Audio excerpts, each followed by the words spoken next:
Murphy. Protect your baby with an RV policy from Progressive. Take as little as 4 minutes to see what you could save at Progressive.com. Progressive Casualty Insurance Company and Affiliates.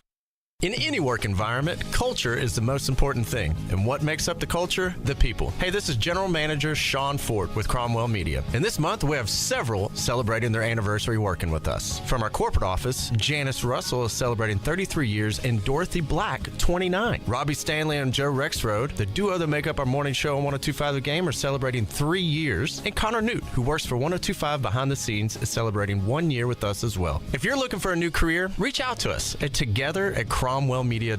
Love what you do, love where you work. Live from the Hiller Plumbing, Heating, Cooling, and Electrical Studios. WPRT FM Pegram, WPUC HD2 Laverne. Ross Chastain will be first to finish in the Ally 500 at Nashville Super Speedway. Nashville's exclusive home for NASCAR. 102.5 and 106.3. Checkered flag is in the air. Man, this is a win in the cup race. The Game. A Cromwell Media Station. Mixing sports and a little bit of fun. This is fun! On your morning drive, this is Robby and Rexrode. With Robby Stanley and Joe Rexrode. Presented by TJ Anderson Homes of Benchmark Realty. On Nashville's best sports talk, 102.5 and 106.3 The Game. And on the Game Nashville app. Ladies and gentlemen, it's showtime. And welcome into the Friday edition of Robby and Rexrode, 102.5, 106.3 The Game. Robby Stanley, Joe Rexrode, Nick Keyser here with you on this Friday morning. Hope everybody is doing well. We got a whole lot to get to today on the program. Jared Stillman at 7 o'clock, Teron Davenport at 8. We'll get into the Titans with both of them. Call Your Shot Friday coming up at 6:45, and another edition of Pigskin Pick'em at 8:30. So a lot to get to all show long. We'll take your thoughts. 615-737-1025, our phone number. Joe Rexrode, good morning. How are you? Okay. Tough one for the Knights last night. I want to congratulate Paige, number one in the region. Fantastic team. In particular, Brendan Ains. What a player for Paige. Known him and his family a long time.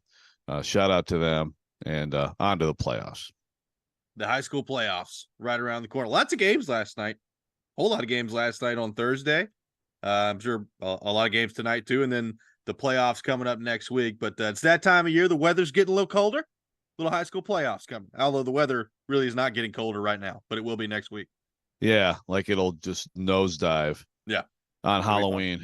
Shout out real quick before we talk to our producer now. Our former producer's already stressed and listening because of Catter Day. Yeah, I told her, and I responded. I was like, I'm anticipating a poorly played football game on both sides. It's going to be a viewing masterpiece tomorrow for Tennessee, Kentucky. Really looking forward to it. Yeah, that may be the case, but you never know. Hey, I'll take what we got 2 years ago. Well, I'll take it too. What was that? 45-42? Is that what that final was? Yeah. I don't know. There may not be 45 combined points in this game. We'll see what happens. Might look a little different. It might look a little different. Nick Keyser, good morning. How are you? Good morning. You just went right over me, guys. Come on. You have to talk about the Hilltoppers too, I guess.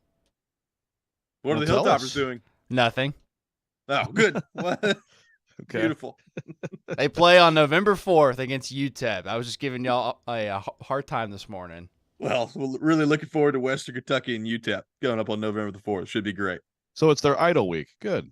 No, Joe, it's their bye week. Yes, thank you. Don't go to the dark side, Nick. Well, I've yet to really decide. I've heard both sides very well. Well, apparently you just made your choice. I don't know. Apparently so. So, Joe, I'm thinking today, and I'm obviously we've talked so much about the Titans this week, looking ahead to the game on Sunday against the Falcons, the quarterback situation, all those things. And we'll get into Will Levis a little bit more this hour. But I am thinking, like, if you're a Titans fan sitting here today and you're either going to the game on Sunday or you're kicking back at the house and planning on watching the game, you got the Oilers jerseys coming up. Will Levis is, we think, going to be starting in the game. It's kind of a new era, potentially the launch of a new era of Titans football.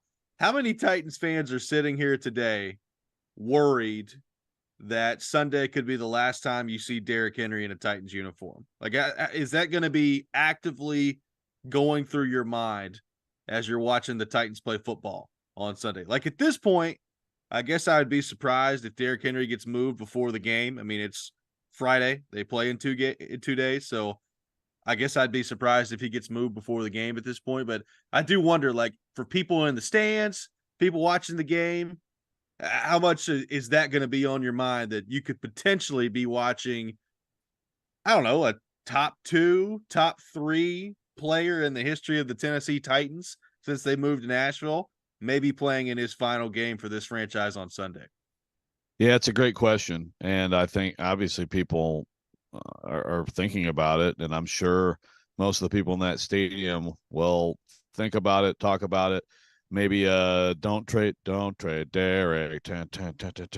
Maybe you could do that, let the management know how you feel. I've also seen a little bit of, is it possible Derek sits Sunday? Now, this happens sometimes, again, other leagues, the trading in other leagues is not like the NFL. The NFL has caught up some. Have you ever seen that, though? Have you ever heard of a situation like that in the NFL where someone just sat because he was about to be traded? I can't recall anything like that. Yeah, I can't think of one off the top of my head in the NFL. Like you said, it's just this deadline is so much different than the other sports.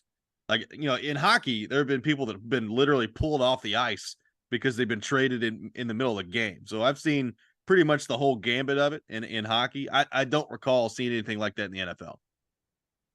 Yeah. Now, the thing is, if any sport makes sense for it to happen, it would actually be the NFL. Yeah, exactly. Because this is the one sport of all of them where they're basically just engaging in violence for 3 hours. I guess, hockey can be pretty physical too, for people who don't know. But yeah, right. So, but look, I think it's absolutely still possible. I mean, at this point, we've gotten to Friday.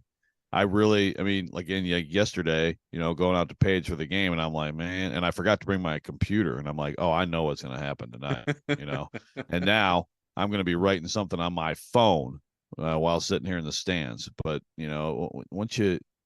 although Wednesday is kind of like the day where you really have to be alert, and then you kind of settle in until you get to the next cycle after this round of games. It's still possible. And I mean, I still feel like the outcome of this game, I don't think there's anything wrong with that informing a decision. But here's one that just came to mind, Robbie.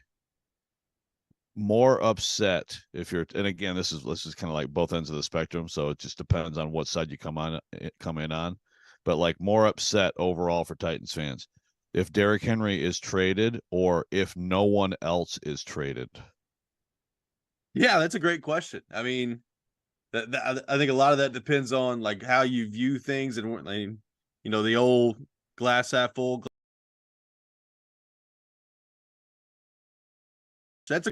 But I do think it'd be close, because I think there are a lot of Titans fans that are wanting to see this kind of torn down a little bit more since you've already started to go this route. But I will lean Derrick Henry in that discussion. Look, I think Derrick Henry, if he's traded anywhere, there's going to be a lot of Titans fans upset about it. A lot of Titans fans are really sad, really emotional to see him go, which I totally understand. And that's if he goes Cowboys, Lions, Bills, anywhere. If he goes to the freaking Ravens, it's going to be DEFCON 1 on our show. It's going to be amazing. Yeah, that's the thing. There are plenty of people who still want to see more moves, but just not him. Yeah. Right. So, and yeah, well, first of all, I feel somewhat justified in pushing the Ravens in terms of just a fit, I mean, like, I feel like I could be a GM possibly. I think I'm one of the top 10 radio people who could also be a GM, but I'm with you. 5. It would be, well, I mean, maybe like 7 or so. Okay. I would agree that would be the most. I mean, would it be? How about this? What would be more infuriating? We're just getting into the hypotheticals here. Vrabel loves those. Yeah, exactly. This is just for Vrabel. The Ravens or like the Colts or Jags.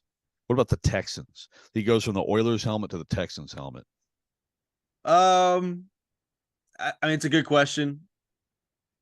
I think the Ravens just because of the history of the franchise and how many of the great players here have played for the Baltimore Ravens. I think that would probably also factor into it. I mean, the one thing that people have to keep in mind is I've heard people like say that, well, don't trade him to Baltimore because it's in the conference, or don't trade him to such and such, it's in the division. I mean, his contract's up at the end of the year. So like, I don't know how worried you are that he's just going to come back and run all over you next year as a member of the Ravens. And his contract is going to be up. They still would have to make the decision to bring him back. He's going to be a free agent. He can go wherever he wants after this year. So I'm not really worried about that part of it. Like, if you're going to trade him, I think you should get the best return you could possibly get from him. And if that's with Baltimore, then yeah, it's not going to go over well with the fan base, but that's probably the way you should go about it if you're the Titans. But that would be tough to see Derrick Henry running around in a Ravens jersey. It's just, I think the way how many of their great players have ended up there factors into that in terms of where the fan base would rather see him go. Yeah, and of course there is that. It's just the postseason history too, the rivalry, which has been recent, way in the past. So it's quite a history between those two. David from Westmoreland says, more pissed off if Byard's the only move. No sense in keeping Derrick when we have Tyjae Spears and he's more of a fit for Tim's offense. So some people feel that way. Some people are just cold, hard. See you later, 22. Yeah. What do you think of this? Wes in Clarksville on the text line says, so basically Henry staying here is up to Will Levis. If Levis goes and balls out, we win. I bet we won't trade Henry. But if Levis goes out there and looks like Malik and we lose badly, Henry is more than likely gone. What do you think of that? Well, I mean, I understand the idea there. I mean, I think still this is going to come down to compensation and all that, right? I mean, it's still like what makes sense. But again, I don't reject that there's some influence on the decision that Sunday is some influence. I can't reject it as like no influence. I don't know that I would put basically like Rand and Vrabel are like, all right, here we go. This equals this, and this equals this. Better go win, Mike, or see you later, Derek. I don't think it's that simple. But I mean, I can't. 2-5 losing at home to an okay team. They're not bad. Like, they could win that division, they could be a division winner, but 2-5 losing to that okay team with Arthur Smith will get mad at you if you say Desmond Ritter's not good, by the way. Boy, is he cutting heads up. I mean, people think Vrabel's getting after people in pressers. Go watch some Arthur Smith pressers. He can get mad all he wants. Desmond Ridder sucks. No, see, I mean, here's the reality. I'll raise my hand and I'll be one of the people Arthur Smith's talking about. I mean, I've barely watched them. I've seen some of the turnovers that he's had, which are bad. He's had bad turnovers. It seems like they move the ball sometimes and whatnot. Actually, the game I watched where he was bad was against the Jags. He was bad. But I don't know. I mean, some people claim it's not. There's some underlying numbers and whatever to suggest he's actually better than you think. I don't know. He should stick with it. I haven't watched much. That'll go well for him. He should stick with it. We'll see how that goes. Wow. So, all right. So we it's a segment about Derrick Henry, which the primary conclusion is you're a Desmond Ridder hater. Good to know. Correct. Yes. Reminds me of Marcus a little bit. Chuck on the text line. There we go. There we go. It says a lot for the Titans season when it's still early, and now we're discussing fans' excitement or disappointment about trades. This is from Chuck on the text line. Unfortunately, pretty much. You're correct. Also, the trade deadline is when it is, so we can't control that part of it. Yeah, but it's pretty telling. I mean, we've talked about the Titans and the trade deadline in the past in terms of buying, right? This is not that year. Yeah. This is not the conversation this year. We're off and running. Robby and Rexrode taking your thoughts on the Titans. 615-737-1025. How worried are you that Sunday could be Derrick Henry's last game in a Titans uniform? We'll take your thoughts on that. Should the Titans trade Derrick Henry? Everything on the table on our phone and text lines driven by WilsonCountyHyundai.com. More on that next. This is Robby and Rexrode, 102.5-106.3 The Game. Vanderbilt football lives here. This Saturday, it's Vanderbilt and Ole Miss from Vaught Hemingway Stadium in Oxford, Mississippi. Kickoff at 6:30. Pregame coverage at 5. Your home for the Commodores is 94.9 The Fan and the Fan app. Preds fans, we are going bigger, bolder, and golder than ever this season in Smashville. Join us for the first gold game of the season as we take on the Toronto Maple Leafs this Saturday, October 28th at Bridgestone Arena. Head down early for the Preds Plaza Party presented by Dr. Pepper to enjoy family-friendly activities, giveaways, live music, and more. Plus, everyone in attendance will receive an exclusive gold t-shirt courtesy of Jersey Mike's. Secure your tickets today at NashvillePredators.com. Welcome to Smashville. Join 102.5 The Game and me, Chase McCabe, for the grand opening of Prince's Hot Chicken at the brand new Tanger Outlets in Antioch on Friday, October 27th from 12 to 2. Come hang out with the Suit for a chance to win Preds tickets and enjoy the best hot chicken in Nashville from Prince's Hot Chicken, Nashville's original hot chicken restaurant. If you're just tuning in, this is Fan 23, Fansville's #1 sports radio station. Brought to you by Tasty Dr. Pepper. We are settling the great debate, best third quarter snack, hot dogs or nachos? You know my mantra, Doug. Yes. Meaty early, cheesy late. Well, it looks like we have a caller here to weigh in. Is this Chuck? Popcorn in the third is the move. What? You go with passive snacking after halftime. No, it's nachos. Look, as long as there's an ice cold Dr. Pepper there to wash it down, I'm good with either. Dr. Pepper, the one fans deserve. We try to stay cool by being on social media. I'm with it. I'm hip. Follow us on Twitter at 1025 The Game and on Instagram at 1025 The Game Nashville. Hey! Oh, yeah, and like us on Facebook, too. You're listening to Robby and Rexrode. It's part of this nutritious breakfast. Presented by TJ Anderson Homes of Benchmark Realty on 1025 and 1063 The Game and the Game Nashville app.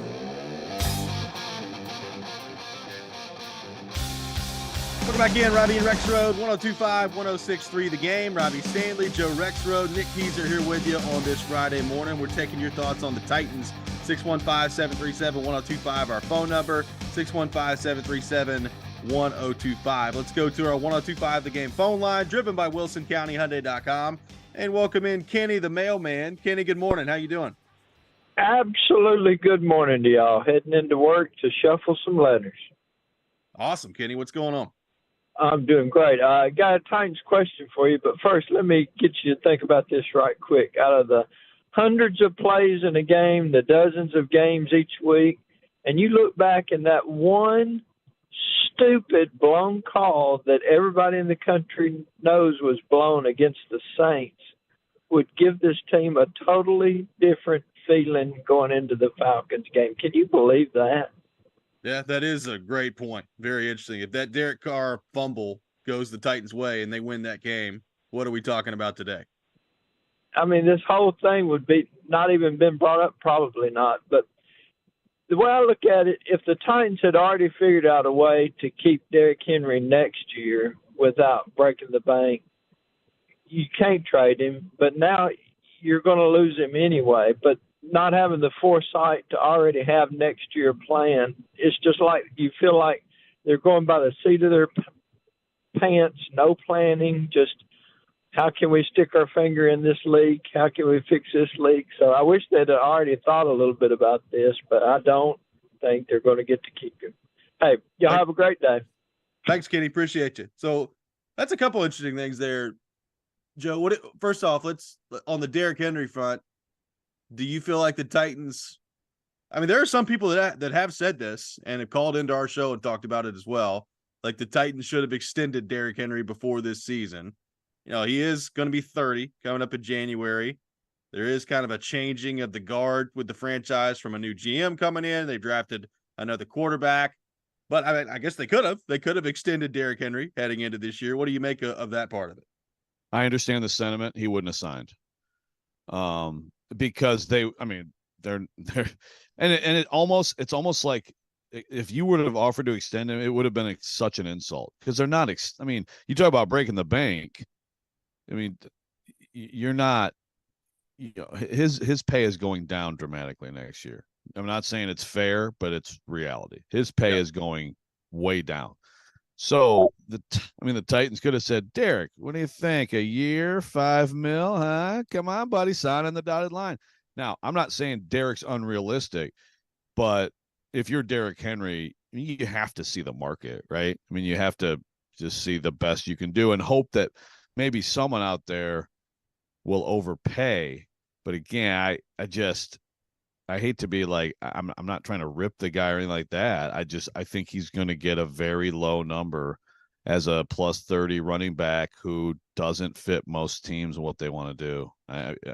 Again, maybe a team like the Ravens would look at him and say, yeah, 2-year deal at, $7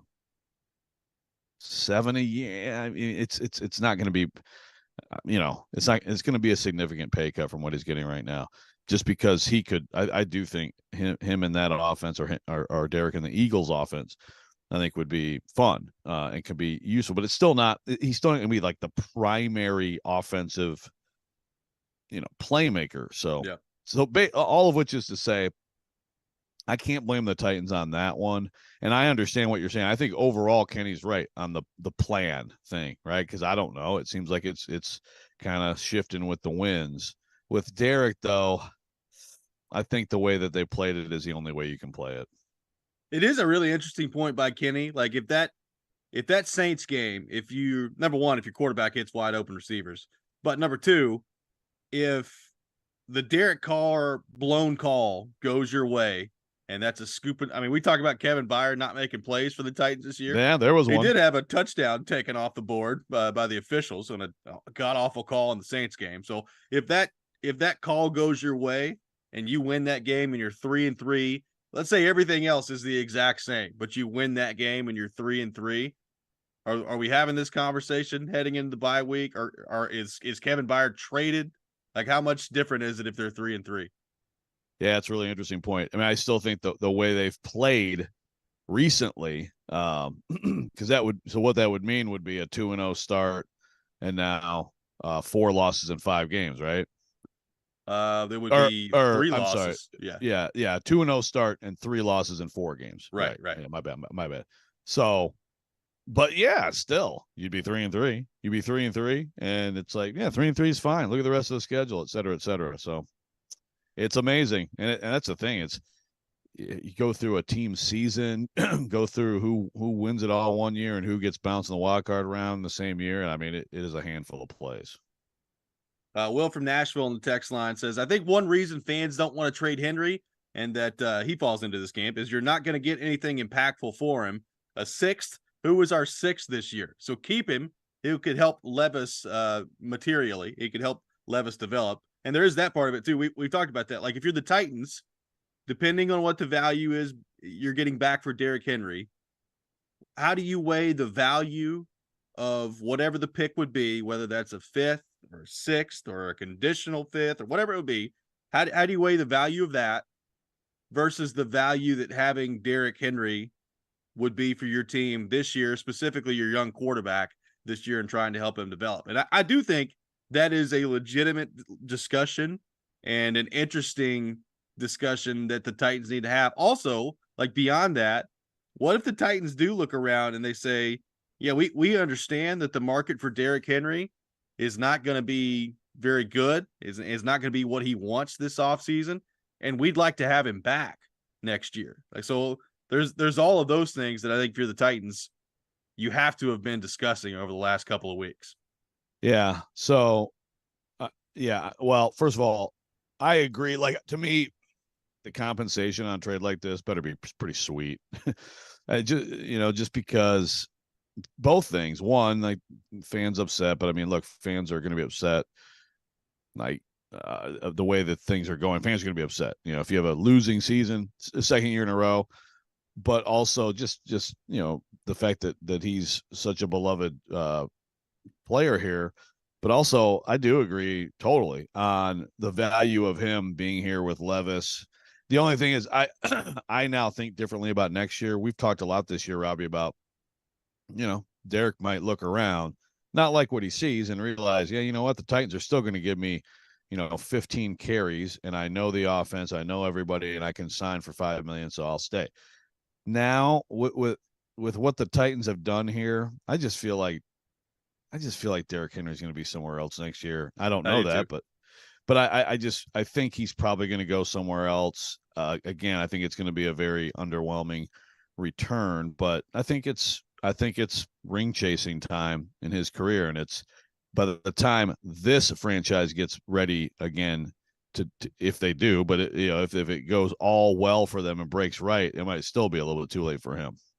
That's the thing. Like, the franchise, I think, is clearly moving towards a different direction. Like Tannehill, I think I don't know, it's not 100%, but if it's not 100, it's 98, 99% that he's not back next year. You've just traded Kevin Byard. Like, Derrick Henry can see the writing on the wall of where this thing is going and kind of that new era that they're moving into. I mean, if I'm him, especially if the money's not going to be where you hope it will be, like how much more could the Titans offer? How much more would the Titans offer than anybody else that maybe gives you a shot to go win a Super Bowl? I don't know. I mean, that's going to be the question. Like, I do think, if he's out there, let's say he wants to go join, I don't know, Philadelphia in free agency and go join up with a lot of his buddies, because why not? Like, how much money is Philadelphia offering? Probably not very much.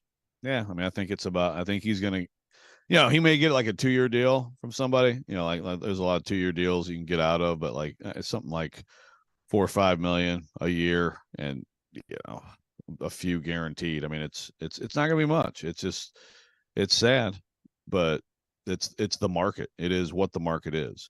I love Ed's idea. Trade him at halftime, give him a mic to say goodbye after the game to a standing ovation. That would be very nice, wouldn't it? That would be nice. Yeah. Look, we just traded him. I will say I've heard a lot of Titans fans, and I agree, say, we don't want you to trade him, but if you do, it's not that, we understand it, but you better not do it before the game Sunday so we can see him play one time in those Oilers jerseys, which I get. I think they're going to get the wish. I think he's going to be playing Sunday. I think he's too. So it'd be a good idea to enjoy it. I mean, right now I'm 80% plus that he's going to be here the rest of the year. And look, I do, whatever the quarterback situation is, whoever that quarterback is, they will thank you for keeping him, Yeah. Because we haven't seen this offense without defenses actually caring and worrying about someone. Take him out and, I mean, DeAndre Hopkins has been good this year, but, DeAndre Hopkins is not scaring your defense like A.J. Brown used to, right? So these quarterbacks, Levis, Willis, Tannehill, all three of them at once, which is apparently the plan eventually this season, which I can't wait to see. They'll all very much appreciate having Derrick Henry. Let's go to our 102.5 The Game phone line, driven by WilsonCountyHyundai.com, and welcome in our buddy Mark in Nashville. Mark, good morning. Thanks for calling in. Yeah, how you doing, Robbie? What's going on, Joe? What's up, Mark? Hey, Joe, I'm with you on the 80%. I'm gonna go 100%, Joe. I don't think they would trade him. It's like Robbie said early in the season. Derrick Henry looks good, man. He can still take the 20 or 25 carries a game pounding. He might have lost a little step, but if you saw him in that Ravens game, he looked explosive. I would keep him around, but, Joe, as far as offering him a deal, maybe 2 years, $10 million, 2 years, $11 million. I mean, what do you think about that?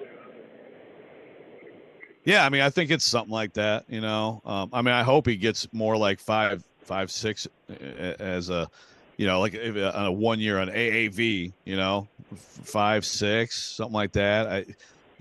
But I can't imagine much more than that. And yeah, maybe a 2-year deal, is what he'll get.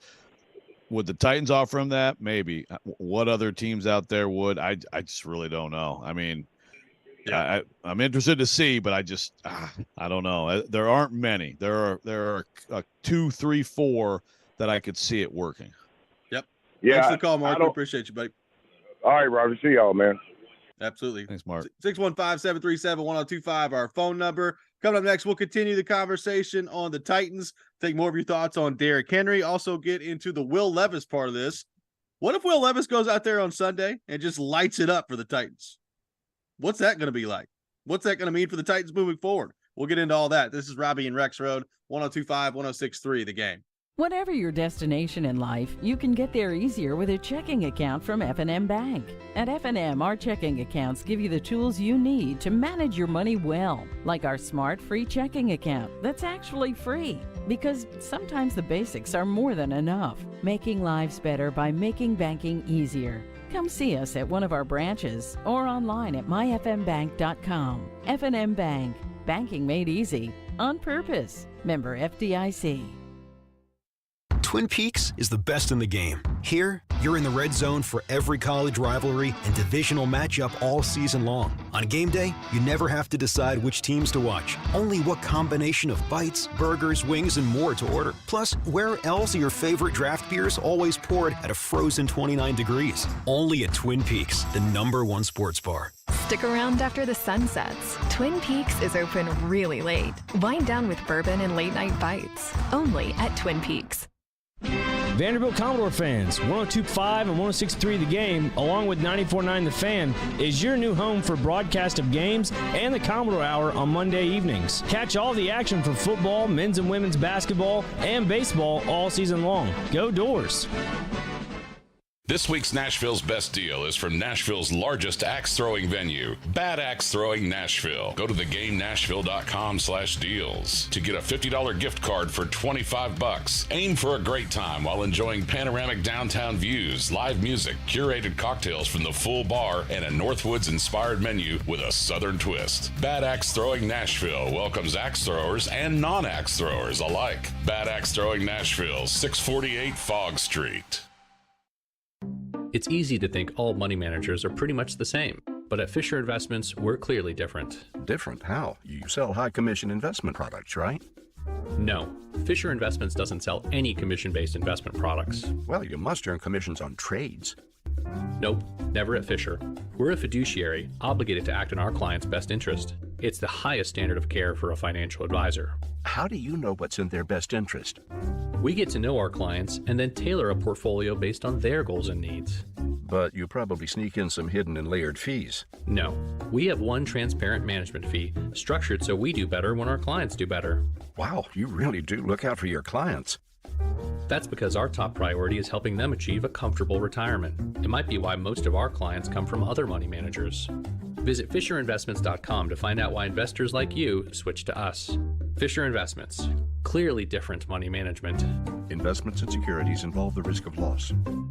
One is a legendary NFL wide receiver. I gotta be prepared. I have to be ready. One is a legendary Nashville voice. You don't have to rely on carrying the ball 250 to 300 times. And the other has been a legendary trash talker on the playground since the 4th grade. Nobody is a Pro Bowler on day one of rookie minicamp. They are Caroline, Willie, and D-Mace. Weekdays at 11 on 102.5 and 106.3 The Game and the Game Nashville app. Hey Nashville, this is Vanderbilt football head coach Clark Lee. You're listening to Nashville's best sports talk, ESPN 102.5 The Game and the Game Nashville app. I know Coach Fred was saying the other day that maybe, I guess one possibility would be kind of a rotation if it comes to that of the younger guys. What are maybe pros and cons, if it does come to that? What are maybe pros and cons of such a system like that? Yeah, if it comes to that, the pros are obviously getting two guys on the field that can help us win, really, in whatever way that we're going to ask them to. Maybe it'll be similar, maybe it'll be different. But I think it'll help take some stress off of both of them to where they're not out there every single play if that ends up being the case. And it allows us to give us an opportunity to, again, take advantage of some different matchups and things along those lines. If it comes to that, that's what Titans offensive coordinator Tim Kelly had to say yesterday about the quarterback rotation. Joe, I'm loving this quarterback saga heading into this game. It's very funny to me. Yeah, if it comes to that, who knows? I'm glad that Nick played that clip. He's totally like, thanks for this is like a thought bubble. Boop, boop, boop, boop, boop. Like, thanks a lot, Vrabes. Now I have to ask questions about this stupid 2 quarterback thing that you know damn well we're not doing. Appreciate it. Preach. Hey, another Vrabel press conference today, baby. Can't wait. Friday. Yeah. Well, maybe he'll confirm that Will Levis is going in and they're alternating plays today. Yeah. So the Friday is Vrabel coming off the practice field and just standing around for a couple minutes with reporters. Yeah. I usually don't go because, like, basically it's like, here's the inactives. But I think I should go and just be like, with my hands. Yeah, just get those hands moving. How about that for audio for the folks just listening? Someone asked me how hand model Joe Rex is doing. I said they're oiled and gorgeous for the show. So thank you for asking. Also, apparently Pat McAfee, Jake from Greenbrier sent that to us. Apparently Pat McAfee played the Vrabel ripping on my hands. Yes, yeah. they did. He didn't really, but McAfee didn't really provide any commentary. So I was very disappointed. I was, as I saw that, I'm like, oh, let's hear this. Maybe this will be funny. And he was just like, yeah, whatever he does on his show. So I was kind of underwhelmed with that. It's apparently my Pat McAfee is very similar to my Paul Kaharski. Yes, apparently so. They're very, very similar. Yes, very good. So let me throw this one at you, Joe. There's so much negativity rolling around the Titans right now. Uncertainty, probably a better word. What if Will Levis goes out there on Sunday and plays great? What if he looks awesome and the Titans get the win against the Falcons and they move the ball offensively? And I'm not saying they get into like the mid-30s scoring points, but Will Levis looks really good. He plays really well for his first NFL start. And you're thinking to yourself, oh, okay, maybe the Titans have something here. What does that mean for this season if Levis comes out there and looks great on Sunday? Well, I know one thing that people will bring up a lot if that happens. You know what it is, right? Oh, yeah. As a hater that you are, people will be like, well, Mariota had a perfect quarterback rating in his first game, right? I mean, that'll immediately be what people say, but then a lot of people are going to be very excited. And I would caution, even if he does light it up, like, you know what, next game could be the 3-pick game. I mean, there's going to be ups and downs, but still, I mean, overall, yeah, that'd be pretty encouraging for a guy who, again, there's just something about being in the game, knowing it's real, having a real game plan, having a real defense trying to do harm to you, and being able to slow it down and make plays and see it and do it, that you cannot know for sure until someone's in a game. And if Levis does have a really good game, it's not just like a rookie having a really good game. It's a rookie who's had no reps, who just started getting reps, who had a really good game. Let's keep that in mind. He should be graded on a curve Sunday and beyond. I mean, obviously, if he starts and he keeps it and he does it for a while, then obviously he's getting starter reps. But like, he has not had the normal work that a rookie would get, which, by the way, is a fair criticism of like the whole thing that the Titans have done here. Yeah. But it's also, for now, for him, it needs to be kept in mind by people. If he comes out with just, boom, this happens, you're in, you go from inactive QB3, and yes, they've been trying to give him some reps and stuff, but he comes in and plays in an NFL game against a legitimate, pretty solid defense. Not a defense with, as we've talked about, a great edge rusher or anything like that, but it was solid all-around defense. That's encouraging. Yeah, like I think so too. I mean, and again, it's if he does this either way, like if he comes in and looks great, if he comes in and looks bad, it's one game, and it's one game in your first start as a rookie. So there's a very limited amount of information that I think you can take away from it as to what that's going to mean moving forward. Here's what the other thing though, like if he plays great, you know what else we're going to hear a lot of? Well, should have been playing him the whole time, wasting time with Tannehill all these weeks. Should have been going with Will Levis. And that's coming on Monday. Boy, does Junie on any shows Monday? I don't know. Well, we could have him on it. We could have him on, I guess, to run that. Yeah, but you're right. I mean, that it's always like if someone does well, what were you doing? What well, it's like the whole like Hendon Hooker, like how Hendon Hooker's amazing, eventually. It's like, how the heck did Joe Milton ever beat him? I'm like, well, I get it, but look, in practice, Joe Milton is doing things, and they're watching Hooker. They're like, my God, this guy, I mean, then you get to the game and you see what people do in a game, and it slows down for some people and it doesn't for other people. It slows down for Hendon Hooker. It doesn't for Joe Milton. Right. I got a text that says, what are the odds that Levis actually plays good on Sunday? I don't know. I mean, like, the situation's not great that he's walking into. It's potentially a first start. I guess there's some packages for the backup for the other quarterback in this game too. So we'll see how that goes. But also, I mean, the Titans offensive line's not good. We know that. You do have Derrick Henry. You do have DeAndre Hopkins. So it's not like you have nothing to work with. Oh yeah, by the way, Traylon Burks is coming back this week. So that's good.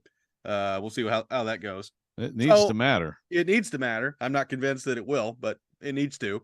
So, I mean, he's a rookie, so the odds probably aren't great, but there are at least some tools for him to work with on Sunday if he's in there. And on the offensive line front, as we've talked about this week, the good news is you're not going up against like elite edge rushers if you're that offensive line. Yeah, right. So, I mean, it's you could have worse, like imagine if this was the Cleveland game. Yeah. That would be the week where I actually would agree with Jared, where it's like, you know what? Yeah. Don't throw him out there. Imagine if it was Thursday night. Well, that's right. And it may well be, but that's the thing. This kind of helps kind of set the path for the future too, until Tannehill's back, I guess. But that's another issue altogether, depending on how things go. But it's good to get a game under your belt before that one. I would think for Will Levis. Good question by Chris. Who's emergency QB3? Byard has been the emergency QB. Yeah. I do not know. I mean, that's actually whoever's going to Vrabel today. And no, Gover, I appreciate the $20 offer. I'm not going to do Vogue. I mean, it'd be funny, but just Vogue. Anybody who remembers Vogue with my hands. But that would be actually a good question for Vrabel today. Like, who is now that Byard's gone, who is the emergency QB? Yeah, I mean, can Stonehouse throw it? He ran close to 20 miles an hour. Can he throw it? I don't know. He's a good athlete. Sometimes those guys are punt, pass, and kick. Yeah, man. Maybe we're on to something here. Yeah. Let's go to our 1025 The Game phone line, driven by WilsonCountyHyundai.com, and welcome in Josh. Josh, good morning. Thanks for calling in. Good morning, fellas. It's a two-part question, man. I don't have the expertise skills of Adam from Portland or nothing, but so first part of the question is, I was watching the game last night, and I'm sure you fellas might have watched it too, but I guess that's the first part of the question is, did you watch the game last night? Second part of it is the commentators are hyping up next week's game between Pittsburgh and Tennessee, or vice versa. And they're referencing Derrick Henry, if he's still there for the game next week. It'll be a matchup, T.J. Watt at linebacker, Derrick Henry at running back. But my question is have the Titans become the laughing stock of the AFC like the Commanders have become of the NFC, with the potential that's on the team versus the potential that is not on the team?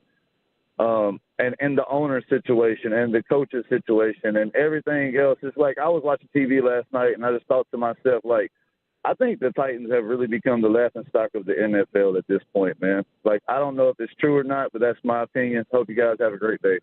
Yep. Thanks for the call, Josh. Appreciate you. I did see some of the game last night. I did see them promoting Thursday Night Football next week, and the graphic did have Derrick Henry on it. Do it while you can. And do it while you can. I mean, that's what you're going to promote right now if you're Thursday Night Football. I don't know that I would say that the Titans have become the laughing stock of the AFC or of the league. I mean, look, they're certainly not in Washington Commanders territory. I know the Lions are rebranding and they're going to win the Super Bowl this year, so maybe they are with the Lions right now. But no, I don't know that I buy that they've become the laughing stock of the league. I mean, I do think if you're playing close attention to the Titans, Joe, and we kind of went through it yesterday, things that have happened with this organization since the A.J. Brown trade have not been very good. And it's been kind of an interesting breadcrumb trail to follow that way in terms of what that's looked like. Yeah, I mean, I don't think that they're the laughing stock. You got to earn that. Now, 8 years ago, 8-9 years ago, they were contending, and then John Robinson came in here, and Mike Mularkey took over as coach, and they quickly got respectable, right? They got a few miscues ahead of them to get to that stage, but I certainly there's been some doozies here in the last couple of years. A couple quick ones I wanted to get to. My man Lusso talking about NFL has tape on Levis. He'll catch up. He might play great in the first game. I don't know how much that applies to quarterbacks as much, but there is some truth to that. Yeah. In terms of really being able to diagnose what a guy does well, doesn't well, you game plan for him. Josh was talking about, how on the scout team, he's still calling the plays in the Titans verbiage, things like that. Let me look, they've done these Monday after practice things with him and Willis to give them more stuff. I mean, I don't have any doubt, like Levis, both those guys, like they know the playbook, they know the verbiage, all that stuff. You can do a lot of that stuff on your own and in film and with the QB coach, with Charles London and all those guys. It's just, it's just, the big thing, as Levis said the other day, is the big thing is getting reps with the starters. So you now have timing with Hopkins, right? And with Spears coming out of the backfield. I mean, those things are like pinpoint timing. And if you never get reps with your starters, then that's where you really have to make up ground. One area you have to make up ground. Jeremy on Twitter says, the media, quote, who is the emergency quarterback? Vrabel, quote, don't ask questions like that. We want to talk about the Falcons. Maybe that's how it go today. I nominate John Glennon. I do too. John, it's your turn this week. We haven't had Vrabel blow up at Glennon lately. Let's get that going. Coming up next, it's time for Call Your Shot Friday. We'll take your called shots, your bold predictions on our text line driven by WilsonCountyHyundai.com, 615-737-1025. That's next. This is Robby and Rexrode, 102.5-106.3 The Game. Whether it's college football, players might end up not going to Alabama or Georgia, or the NFL, I think that this team wins the AFC South. Trevor knows. Join ESPN's Trevor Maddich every Tuesday at 4:30 on Stillman and Company as he gives his opinions on the latest from the gridiron. I'm going to the team where I can get a ring. Trevor Maddich brought to you by Houston Clinic Orthopedics, where experience matters, on 102.5 and 106.3 The Game and the Game Nashville app.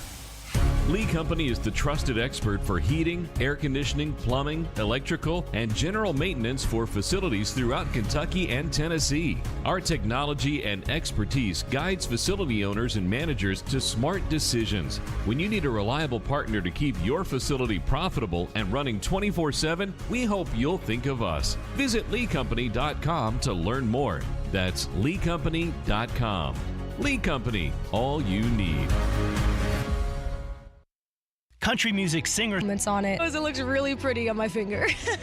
Kylie's husband Jay heard folks in the music industry raving about Genesis, but he also did a lot of homework on his own. When it came to finding the ring, he took it very seriously. He did all the research. I think he knows more about diamonds than any man in the entire world, and that's how he landed on Genesis. He just knew that they were the best. Jay picked out a stunning, flawless, pear-shaped diamond in an elegant setting. Got the value price Genesis is known for, and now they both tell everyone they meet about the amazing Genesis experience. When you walk into Genesis, you can just feel the happiness. You know that they're helping find something that symbolizes the love that you have for your partner, and you can feel that as soon as you walk through the door. It's always been you, and I've always been your wife.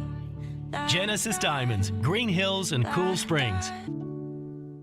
Predators fans, Brewhouse South in Cool Springs, Brewhouse 100 in Bellevue, and Brewhouse West on Charlotte Avenue are 102.5 The Game's official home for Predators watch parties. Catch all the games at Brewhouse and enjoy great specials on Blue Note Bourbon and Black Abbey beer. Some people just know that a perfect football field is all about the details. Those are the people who know to choose Allstate. Take the head groundskeeper, for example. Hands at 10 and 2. 90-degree turns, perfect stripes every time. He knows, because he's done this 100 times. Just like he knows that paying attention on the road can save safe drivers 40% with Allstate. Saving 40% is based on the national average premium savings for Allstate auto customers with a clean driving record versus those without. Savings vary by state and based on how you buy. Subject to terms, conditions, and availability. Allstate Fire and Casualty Insurance Company and affiliates, Northbrook, Illinois. I'm calling it early. Kohl's is the best place to shop for gifts. I got a Sephora beauty set for under $50. Then I scored a cute sweater for just $24.99 and saved big on a Ninja pressure cooker. Plus, I got 20% off some of my finds, $10 off because I spent over $50 and earned Kohl's Cash. So hurry to Kohl's and thank me later. Select styles, Sephora coupons and Kohl's Cash do not apply. Some exclusions apply. Offers end October 29th. See store or Kohl's.com for details. He breaks down every game. The players are still going to be fine. And knows the ins and outs of the two-tone blue. They deal with their own position coaches. He is ESPN NFL Nation Titans reporter Teron Davenport. It's clear what he's doing. TD joins every Monday at 1, Thursdays at 3, Friday mornings at 8, and anytime on the Talkin' with TD podcast. I think that's really cool how he could show both sides. TD is on 102.5 and 106.3 The Game and the Game Nashville app.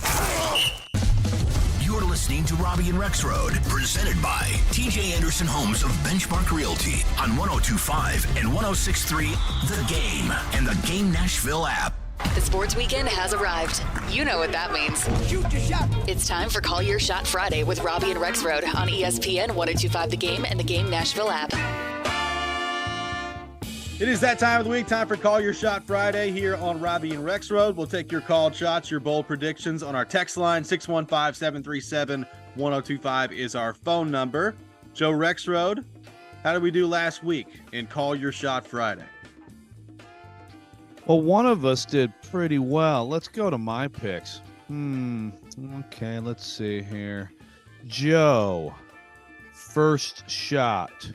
The Ravens will beat the Lions by double digits on Sunday. Ding, ding, ding, ding, ding. And I got some crap for that. Also, Joe Milton will throw for more than 200 yards at Alabama. Oh, my goodness, 2 for 2. Then Jalen Milroe will throw for more than 300. He did not throw for more than 300, did he? I don't think so. No. And then Philip Forsberg hat trick versus the Sharks. So, but I'll take 2 for 4. Yeah. Robby, you also had a Philip Forsberg hat trick. I did. You had one that I thought you were absolutely going to get right, and it didn't happen. But D. Williams getting the ball on one play offensively for the ball falls. It did not happen. You had Milroe and Milton both with runs of 35 yards. I think Milroe did. He was close. He had a long. No, his long was 15. Oh, is that right? Okay. Yeah. Well, all right then. Never mind. I was trying to, And then here you go. Both UT and Bama will score a defensive touchdown. Well, you're half right. If only Tennessee could have picked up the ball on the forced fumble that James Pierce had, but they didn't do it. That's right. Yeah. Alabama in the Nick Saban era scores more points per game with its defense than the Titans are scoring this year overall. Yes. That's a fact. You can verify. Look on the internet. Nick says Preds beat the Sharks 5-2. Saros with 32 saves. The score very close. Very close. I don't know about this. I don't know about Dang the saves. I don't it. think he had that many saves, did he? He's pretty close on the He was pretty close to that too. Yeah. Pretty close. And then Auburn upsets Ole Miss. Did not happen. Sorry. There we go. Okay. So, Nick Keyser, your called shots for this week. Yeah, why not? I'll start us off. So I'll go back over to the Preds with another called shot, a player called shot. We've not seen this guy score just yet, but I think he has a 3-point night against the Toronto Maple Leafs tomorrow. Roman Josi, 3-point night with at least 1 goal against the Maple Leafs. And then I'm going to go over to the two-tone blue just because we're talking about him. Running back Derrick Henry will have 2 touchdowns. I don't think that's going to be too crazy of a called shot. I think 2, but if he does do this, it would be the second time this season. I say he gets at least 120 rushing yards against the Falcons. So 2 touchdowns, 120 rushing yards. I like it. Be a good way to go out. That would be a good way to go out. No question about it. Joe Rexrode, your called shots for this week. Thank you. The Las Vegas Raiders will pull the shocker on the Lions on Monday Night Football. Oh, boy. Jimmy G to Devontae Adams with, and you remember this well, Robby, this was 10 years ago, Aaron Rodgers, Hail Mary at Ford Field. Oh, yeah. Oh, my goodness. It's going to history repeating itself. Jimmy G to Devontae Adams with a Hail Mary to beat the Lions. Nice. Guaranteed. There you go. Derrick Henry will throw a touchdown pass to NWI on Sunday. Now, that's dropping the mic right there. Okay. I like that. That is dropping the mic. The Vols will hold Ray Davis to less than 40 yards rushing. And I'm sorry. I'm sorry to Michelle on that, who's very freaking out about Kentucky. But if she has a question, we'll get to later that I really like for the listeners. And finally, a prominent member of Vol Twitter will find assault and hold hostage Connor Stallions until Shane Beamer admits he cheated. Write that one down. Some of the message boards going a little wild with this Connor Stallion stuff. We're going to get into that at 7:30, but going a little wild with the Connor Stallion stuff as it relates to Tennessee and South Carolina last year. Beautiful stuff. All Twitter remains undefeated. All right, one quick long-term one to get me kicked off here. Damian Lillard will win NBA MVP this year. Basically just to rub it in my face. He had 39 last night in his debut with the Bucks, including just a step-back dagger 3 to put it away for him against Philly. So Lillard, NBA MVP this year for the Bucks. I mean, Lillard and Giannis is going to be fun, man. Yeah. Holy cow! I'm sorry for your troubles, but let's appreciate it. Yeah, really excited about it. It's going to be awesome. Jalen Wright with 200 yards rushing against Kentucky. He was bottled up last week with 22 yards. He has 200 yards running the football against Kentucky. That's a shot. Vanderbilt will be leading by double digits against Ole Miss on Saturday. I did not say they would win, but they will be leading by double digits against Ole Miss on Saturday. That's also a shot. Will Levis, shots. I do. Will Levis will throw a touchdown on his first drive and an interception on his second drive. A touchdown on his first drive, an interception on his second drive. And finally, Dante Fabro game winner against Toronto tomorrow against at Bridgestone Arena. That was a very Ryan Porth-esque called shot for me. I got 5 of them. Yeah, all over the place. It's great. We got a lot of things. You got both college teams. You got the vault. You got the Titans. You got some Preds going on. You got the NBA in. I mean, that's just a lot to choose from. There is very Porthish. Good job. Yes. Very quickly, let's go through the text. Cam on the text line called shots. Vols will double up Kentucky in both rushing yards and the score, 28-14. Will Levis will throw his first touchdown Sunday. Henry is traded for a 4th and a 6th to Baltimore, and the Oakland Patriots will beat Riverdale by 21+ tonight. How about that one? Little high school football thrown in there. Oh, I think that'll be a better game than that. Zach on the text line, our buddy Zach Lyons. Titans, Will Levis will have at least 1 passing touchdown, 1 rushing touchdown, 1 interception, and 1 fumble. In college football, Florida will lead Georgia after the first quarter, but then Georgia will end up winning just short of the current line of -14.5. And finally, Bryce Young and the Panthers get their first win against the Texans. What do you think of that one? Little battle between the Texans and the Panthers. Bryce Young versus C.J. Stroud.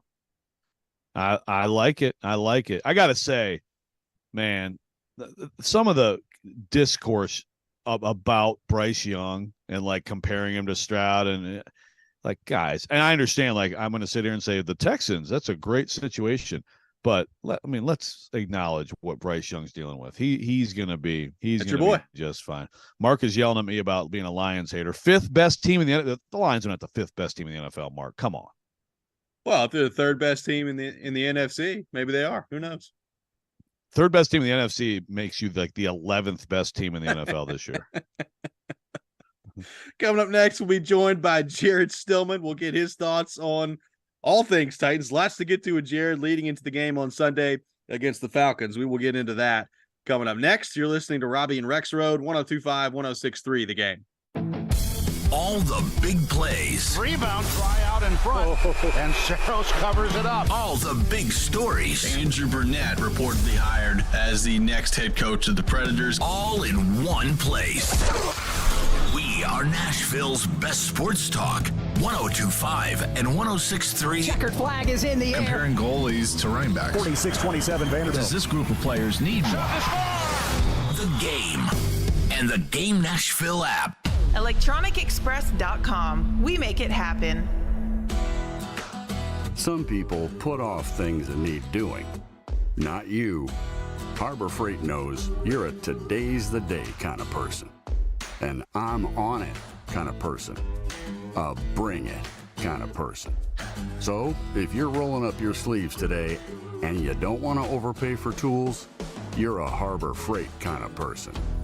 Whatever you do it for less at Harbor Freight. Get Black Friday deals earlier than ever at Electronic Express. Get the gifts you want and save up to 40% throughout the entire store. Beat the crowds and save on hundreds of 4K TVs, appliances, computers, and more. Plus, get up to 36 months free financing on items like an LG 75-inch 4K TV, now only $649, or a Samsung French door refrigerator, only $13.99. Black Friday deals are here at Electronic Express. We make it happen. Now, your Game Center update. Brought to you by Gary Force Acura, your proud sponsor of your Nashville Predators. I'm Nick Keyser. Baker Mayfield's last attempt at the end zone last night on a Hail Mary was unsuccessful against the Buffalo Bills and Josh Allen as the Tampa Bay Buccaneers fell 24-18. Josh Allen is now tied for the second most rushing touchdowns in NFL history with 43, and said he played through some bumps and bruises last night. It's going to take a lot for me not to play.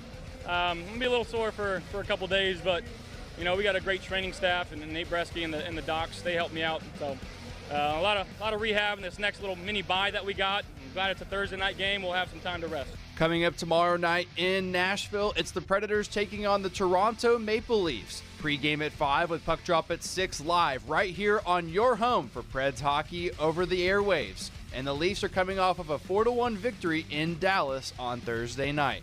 And stay tuned for ESPN NFL Nation Titans reporter Teron Davenport as he joins Robby and Rexrode this morning at 8 a.m. talking all the latest on the Two-Tone Blue. You're listening to 102.5 and 106.3 The Game. Live from the Hiller Plumbing, Heating, Cooling, and Electrical Studios. WPRT FM Pegram, WPUZ HD2 Laverne. Broadcasting on Alexa. I appreciate that. And other smart speakers. 102.5 and 106.3. And a score! You can run different offenses. The doors on the board. Off the field, on the field. The Game. A Cromwell Media Station. Mixing sports and a little bit of fun. This is fun! On your morning drive. This is Robby and Rexrode. With Robby Stanley and Joe Rexrode. Presented by TJ Anderson Homes of Benchmark Realty. On Nashville's best sports talk. 102.5 and 106.3 The Game. And on the Game Nashville app. Ladies and gentlemen, it's showtime. Hour number 2, Robby and Rexrode, 102.5, 106.3 The Game. Robby Stanley, Joe Rexrode, Nick Keyser here with you on this Friday morning. And as we do every Friday morning at 7, we welcome in our friend Jared Stillman to the program. Jared, good morning. 3 wins in a row for you in the Jared versus Joe competition. I am pretty confident in saying that has to be a record. Congratulations. Thank you so much. I'm just thinking about what's ahead of me. I'm not worried about what's behind me. I am just so thankful to our loyal and apparently young audience that we have on our program, and apparently you guys have on your program as well. But Joe's slacking. Joe's like Mike Vrabel. He's living off of what people used to think of him and not what his current production is right now. Very well You're done. thankful to your loyal and young protege who's cheating for you. Well, I mean, I'm thankful to Caroline for a lot of reasons, but I don't think she's cheating. You need to take that up with her. Jared, speaking of Vrabel, what have you made this week of him going after you and Rexrode? It's been entertaining to watch from my standpoint, but a lot of Titans fans mad at Vrabel. Well, let me say this. First of all, I think him going after Joe was so incredibly stupid. And not only was it stupid because of the hands thing, and so who knows what Joe was doing with his hands, but more importantly, if he had just gone after me, then it would have been yeah, Vrabel, you got him. Yeah. People would have blamed me for Vrabel's outburst. But then when he does something crazy the next day, now it's what is the matter with this guy? And quite frankly, what do I make of it? I mean, I make that it's bad over there. I said if they lost the game to Baltimore, I said it's going to be a bad 2 weeks over there. And, somehow people were mad after the Ravens game, but I thought that the waters were somewhat calm.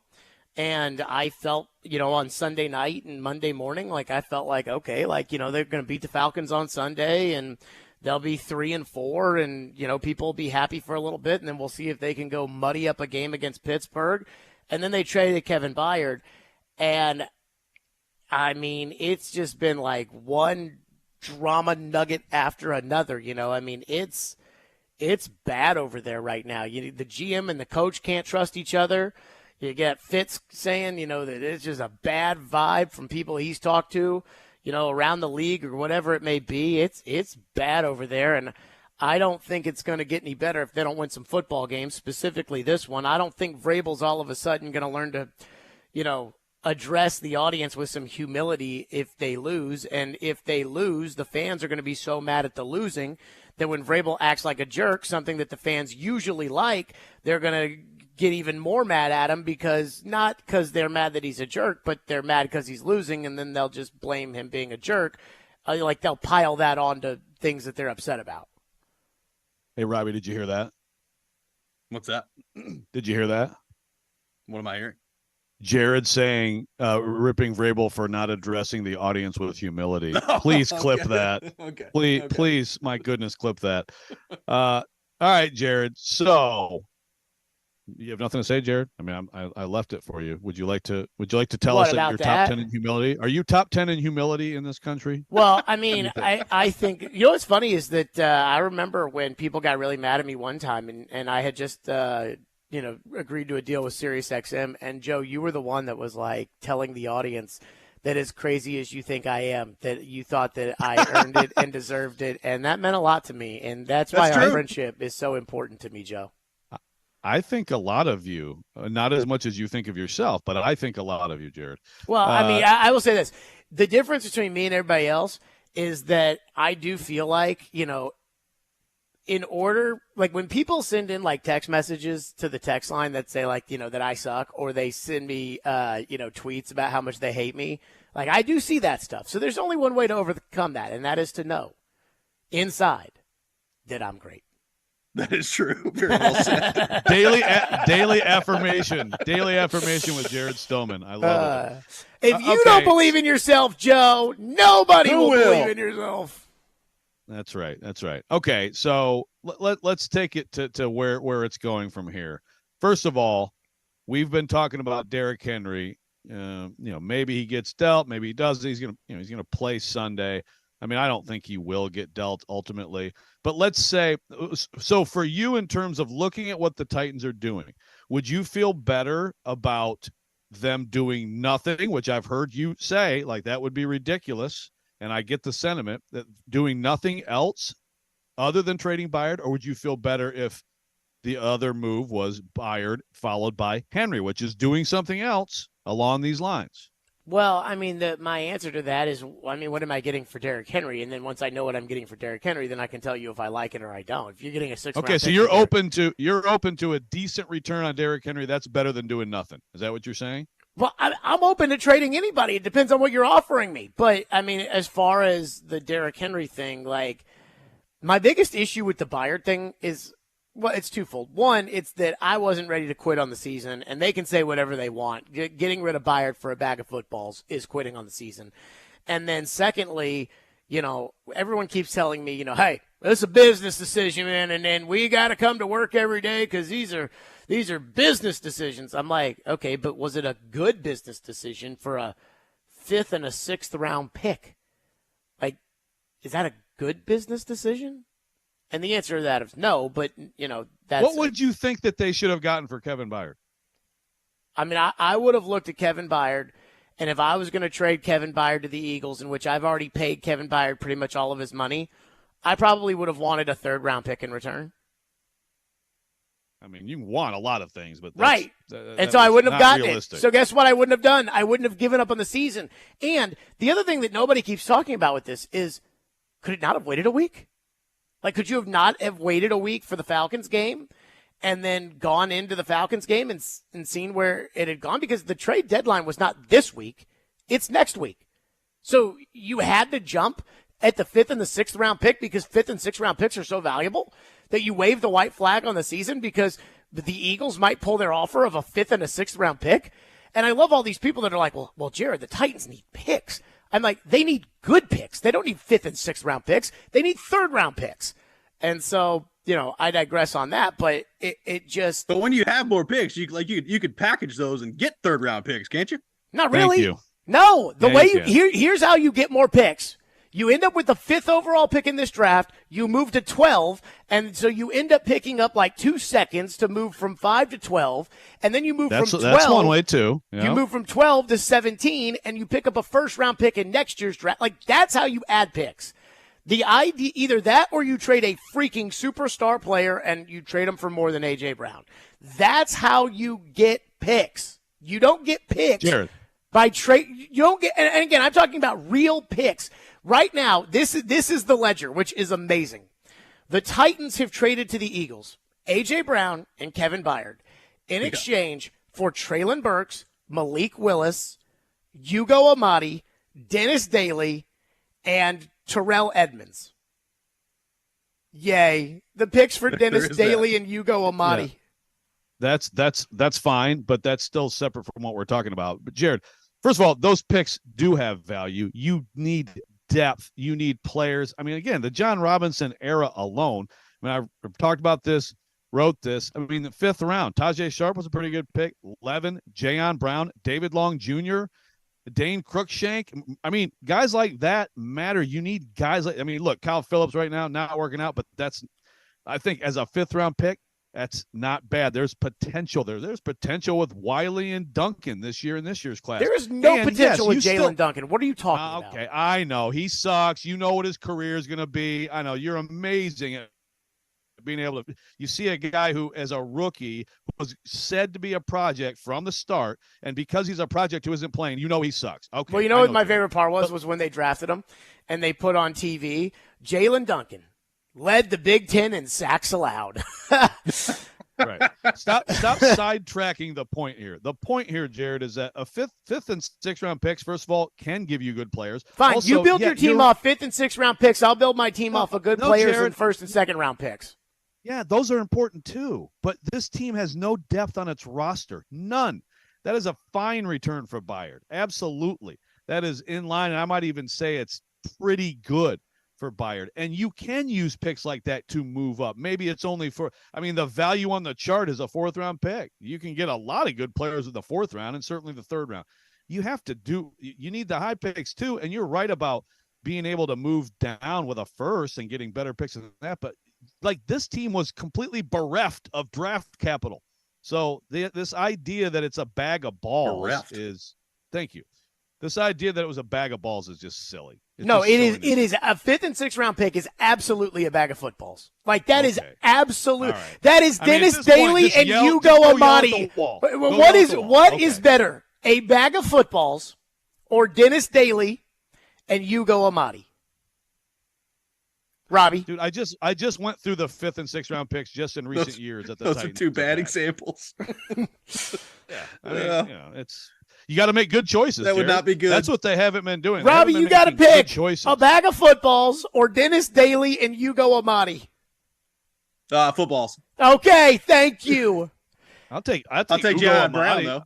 I'll take Hugo Amadi over a bag of footballs. Here's the thing that I like, you know, and Gentry wrote this and said this on the show this week, which I agree, and I'm talking about your show.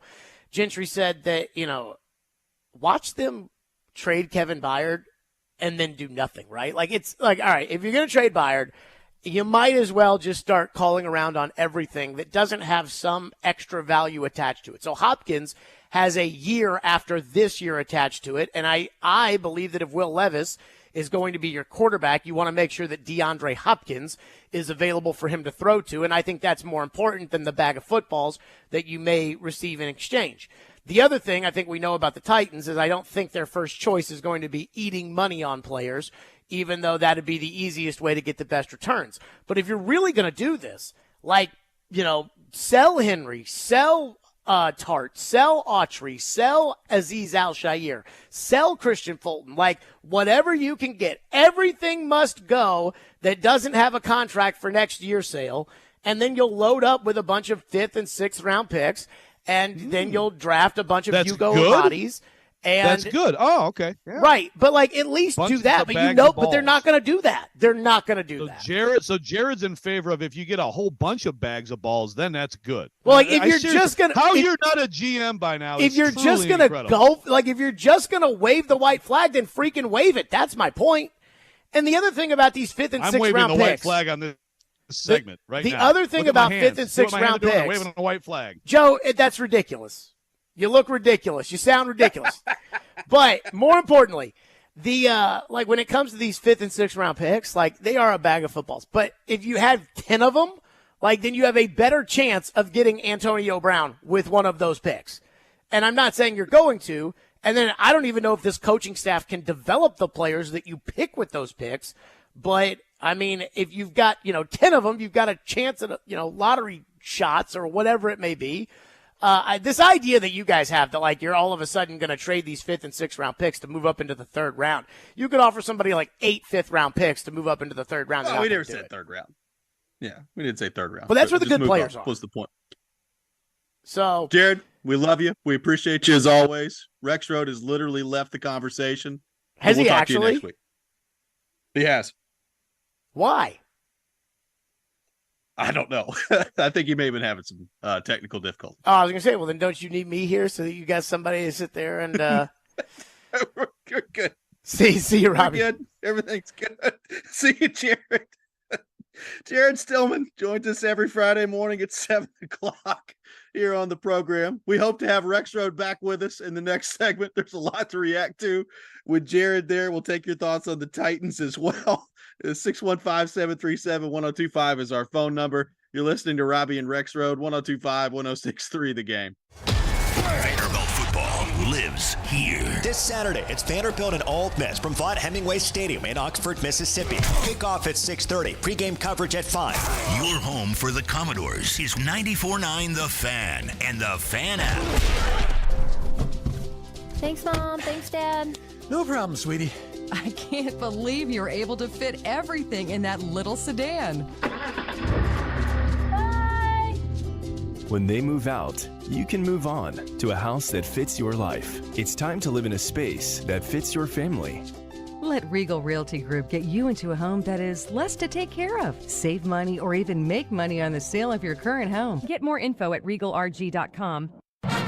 Blue Raider fans, your home for all the MTSU football and men's basketball action is on 93.3 Classic Hits and 95.1 Classic Hits in the borough. Catch the action all season long with Chip Walters on the call. Go Blue Raiders!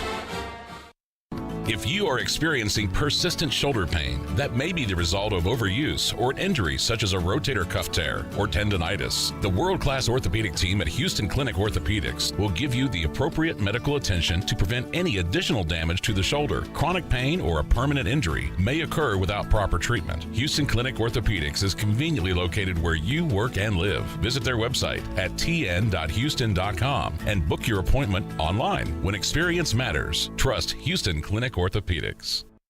Looking for a fun way to win up to 25 times your money this football season? Test your skills on Prize Picks, the most exciting way to play daily fantasy sports. Just select 2 or more players, pick more or less on their projected performance, and place your entry. You could turn $10 into $250. Right now, Prize Picks will match your first deposit up to $100. Visit prizepicks.com/playnow and use code PLAYNOW. That's code PLAYNOW at prizepicks.com/playnow. Must be present in certain states. Visit prizepicks.com for restrictions and details.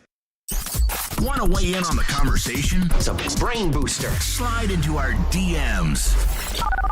Or just text or call at 615-737-1025. Our phone line is driven by WilsonCountyHyundai.com. Good morning. You're locked into Robby and Rexrode, presented by TJ Anderson Homes of Benchmark Realty. I have the radio on. I'm listening to 1025 and 1063 The Game and the Game Nashville app. Make your silly underdog picks today for your chance to win weekly prizes. You can play at thegamenashville.com or the 1025 The Game app as we approach Week 9 of college football, Week 8 of the NFL. Silly underdog picks presented by Volunteer Hose and Gasket. Also, make sure you check out our college football game of the week on 94.9 The Fan, presented by Twin Peaks as Vanderbilt takes on Ole Miss at 6:30 with pregame beginning at 5 o'clock. Take your tailgate to Twin Peaks for scenic views of all the hottest college football games across the country and home of the 29-degree beer. Welcome back in, Robby and Rexrode. Rexrode has returned to the conversation after getting up and walking out last time out with Stillman. I think I'm going to do that more often now. I'm just going to turn off my computer. If we can't get him to stop talking, I'm just going to turn off my computer. How did it end? Did he at least say, like, have a good day, thanks? He Something did. like that. Yeah, he did. Okay. Yeah, it was good. Okay. I mean, Jared's like, he has an incredible gift for just openly talking in contradictions constantly. It's amazing, really. But yeah, what would you rather have, Jared, as a texter pointed out on the text line with Robby and Rexrode? The 5th and 6th round picks, or Isaiah Wilson, because those 1st and 2nd round picks, those are always great. Look, obviously, anybody would rather have a first or be as high as possible, have the best opportunity. Okay, but let's understand the crapshoot nature of this thing, and the fact that the more chances you give yourself, the more kicks at the can you give yourself. That just raises the math on you actually getting players who are going to help your team. There is very much high value in having draft capital for whatever you may use it for. And to pretend like Bayard trade was for a bag of balls is, honestly, it's intellectually dishonest by Jared. Now, having said that, and I agree with that part. Having said that, if they get through this next week here, and after the deadline, and Bayard's the only move they make, wouldn't that be pretty upsetting if you're a Titans fan? And I do buy into, like, also, like, if you're Bayard, and let's say this game influences whether or not they're making another move, well, then why were you moving Bayard a week before you had to at the deadline? Like, I do. That is something that I have wondered too. Like, that's a fair point. That's a fair point. Could you not have waited another week on Bayard to see how this game would have gone at that point? No, I mean, that's fair. I mean, look, I do think, and I've seen some people bring this up, and I can't just dismiss it. I mean, Bayard in particular, and I do think that this is more on the Rand side of things, because Rand is the one who comes in and, looks at him and acknowledges that he asked for a pay cut and all that stuff, right? It's again, even that, though, it's not like Vrabel found out on Twitter that he asked him for a pay cut, but there was something with Bayard, right? And I'm not saying something like, no, they couldn't stand Bayard. I mean, that might be. And I understand anybody bringing this up, because if you're not around him, around the locker room, it's a fair question. Bayard is a huge loss for this locker room, universally respected, loved, all that stuff. But Bayard as a safety making what he made was an obvious thing that Rand Carthon came in and looked at and said, right? So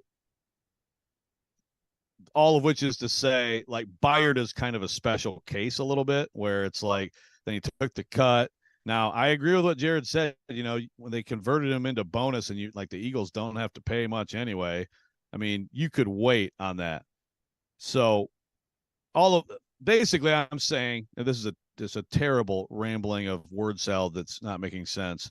I agree with you that if they do nothing else, that's weird. I also think that Bayard in particular, like, we pretty much know he was going to be gone. And the idea of, quote, getting something for him is, like, I get it. But what if they do win this week and there's nothing else coming? You're just a weakened football team. And although you do need the draft capital, I mean, you could make the case that so you went into this year to try to win.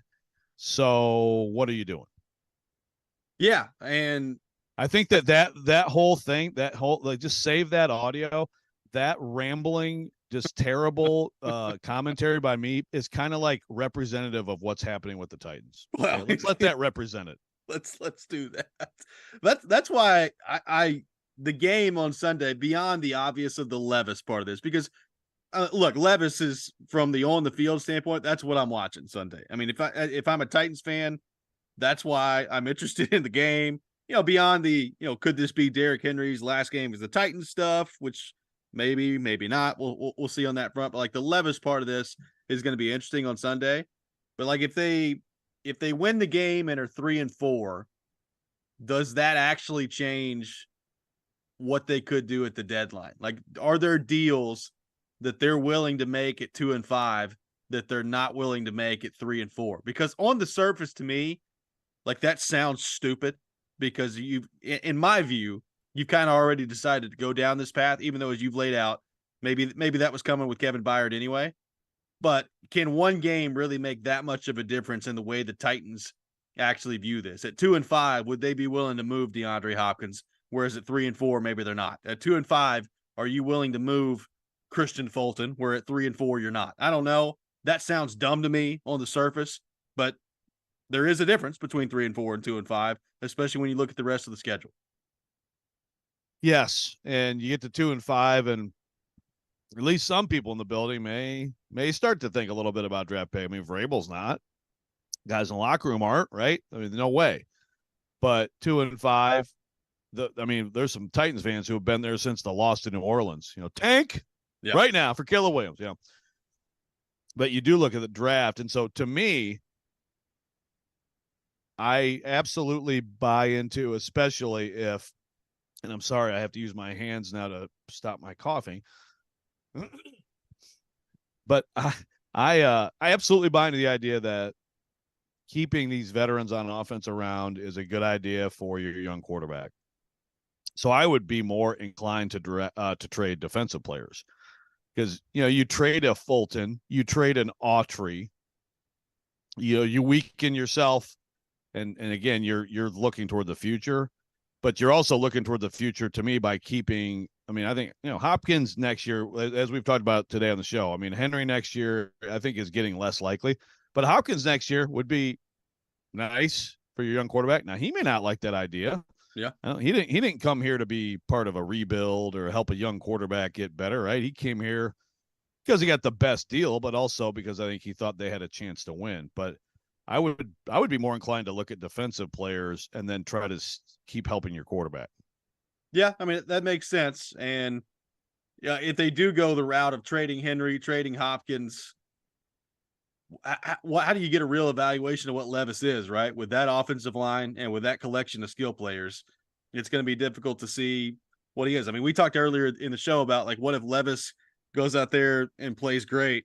What happens if he plays terrible? Like, that to me is probably more likely than him going out there and playing great in his first NFL start. Like I said, you can't draw, overarching conclusions either way. But it would be a nice shot in the arm for this franchise right now that's dealing with a lot of negativity and a fan base that is restless, to have your rookie quarterback go out there and show some promise. Like, if he goes out there and is bad, I don't think there will be like a ton of Titans fans rushing to like absolute judgment on the pick of how bad he's going to be in the future. But it would be a nice shot in the arm for a fan base where not a whole lot's going right now. Oh, no doubt. I mean, Titans fans need something, and especially something with like a young player where you're like, wow, like Traylon Burks. I mean, he had the big play in week 2, and then he's been hurt. But they need some young players. Tajay Spears is promising, but like to look toward the future, like there's some excitement. Real quick, on this topic, I do want to ask Michelle's questions. Vols fans, because the Vols fans who are Titans fans, if Levis stinks Sunday, what they're going to say. Oh yeah. I mean, the Vols fans are ready to pounce, but this is what she asked Vols fans. Would you rather Kentucky stomp on your team this weekend, on your Vols, or Will Levis ball out for the rest of the season? I think most of them would rather Will Levis ball out for the rest of the season. Yeah, I think Vols fans, the idea of losing in Kentucky, which happens once every 25 years or whatever. What is that? Something like that? Something like that. That sounds terrible. But the Vols fans, absolutely. Like, if Levis is really good, well, we're going to have fun on our show. I can tell you that. With the Vols Levis haters. Well, Joe, I mean, look, Jared Goff looks good in Detroit. Maybe the Titans could trade for Hendon Hooker at the deadline. You ever thought of that? You've got a point there. You've got a point. Well, I mean, Kyler Murray is coming back to the practice field. I mean, maybe it's time to bring in Dobbs and Hooker. Maybe so. Just an and then draft Milton. Yes, just get them all in there.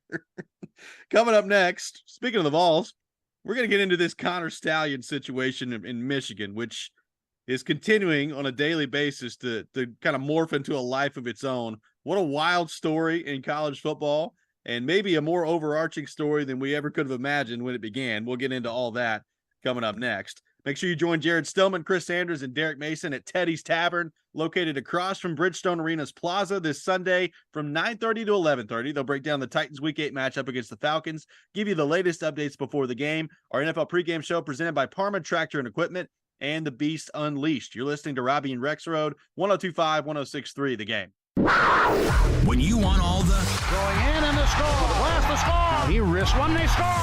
And don't forget the oh, what a stop! Sliding across to make the save. The backhander, nice stop. When all you want is Smashville, we have you covered. Hear every Predators game right here. We are your home for Smashville. 102.5 and 106.3 The Game and the Game Nashville app.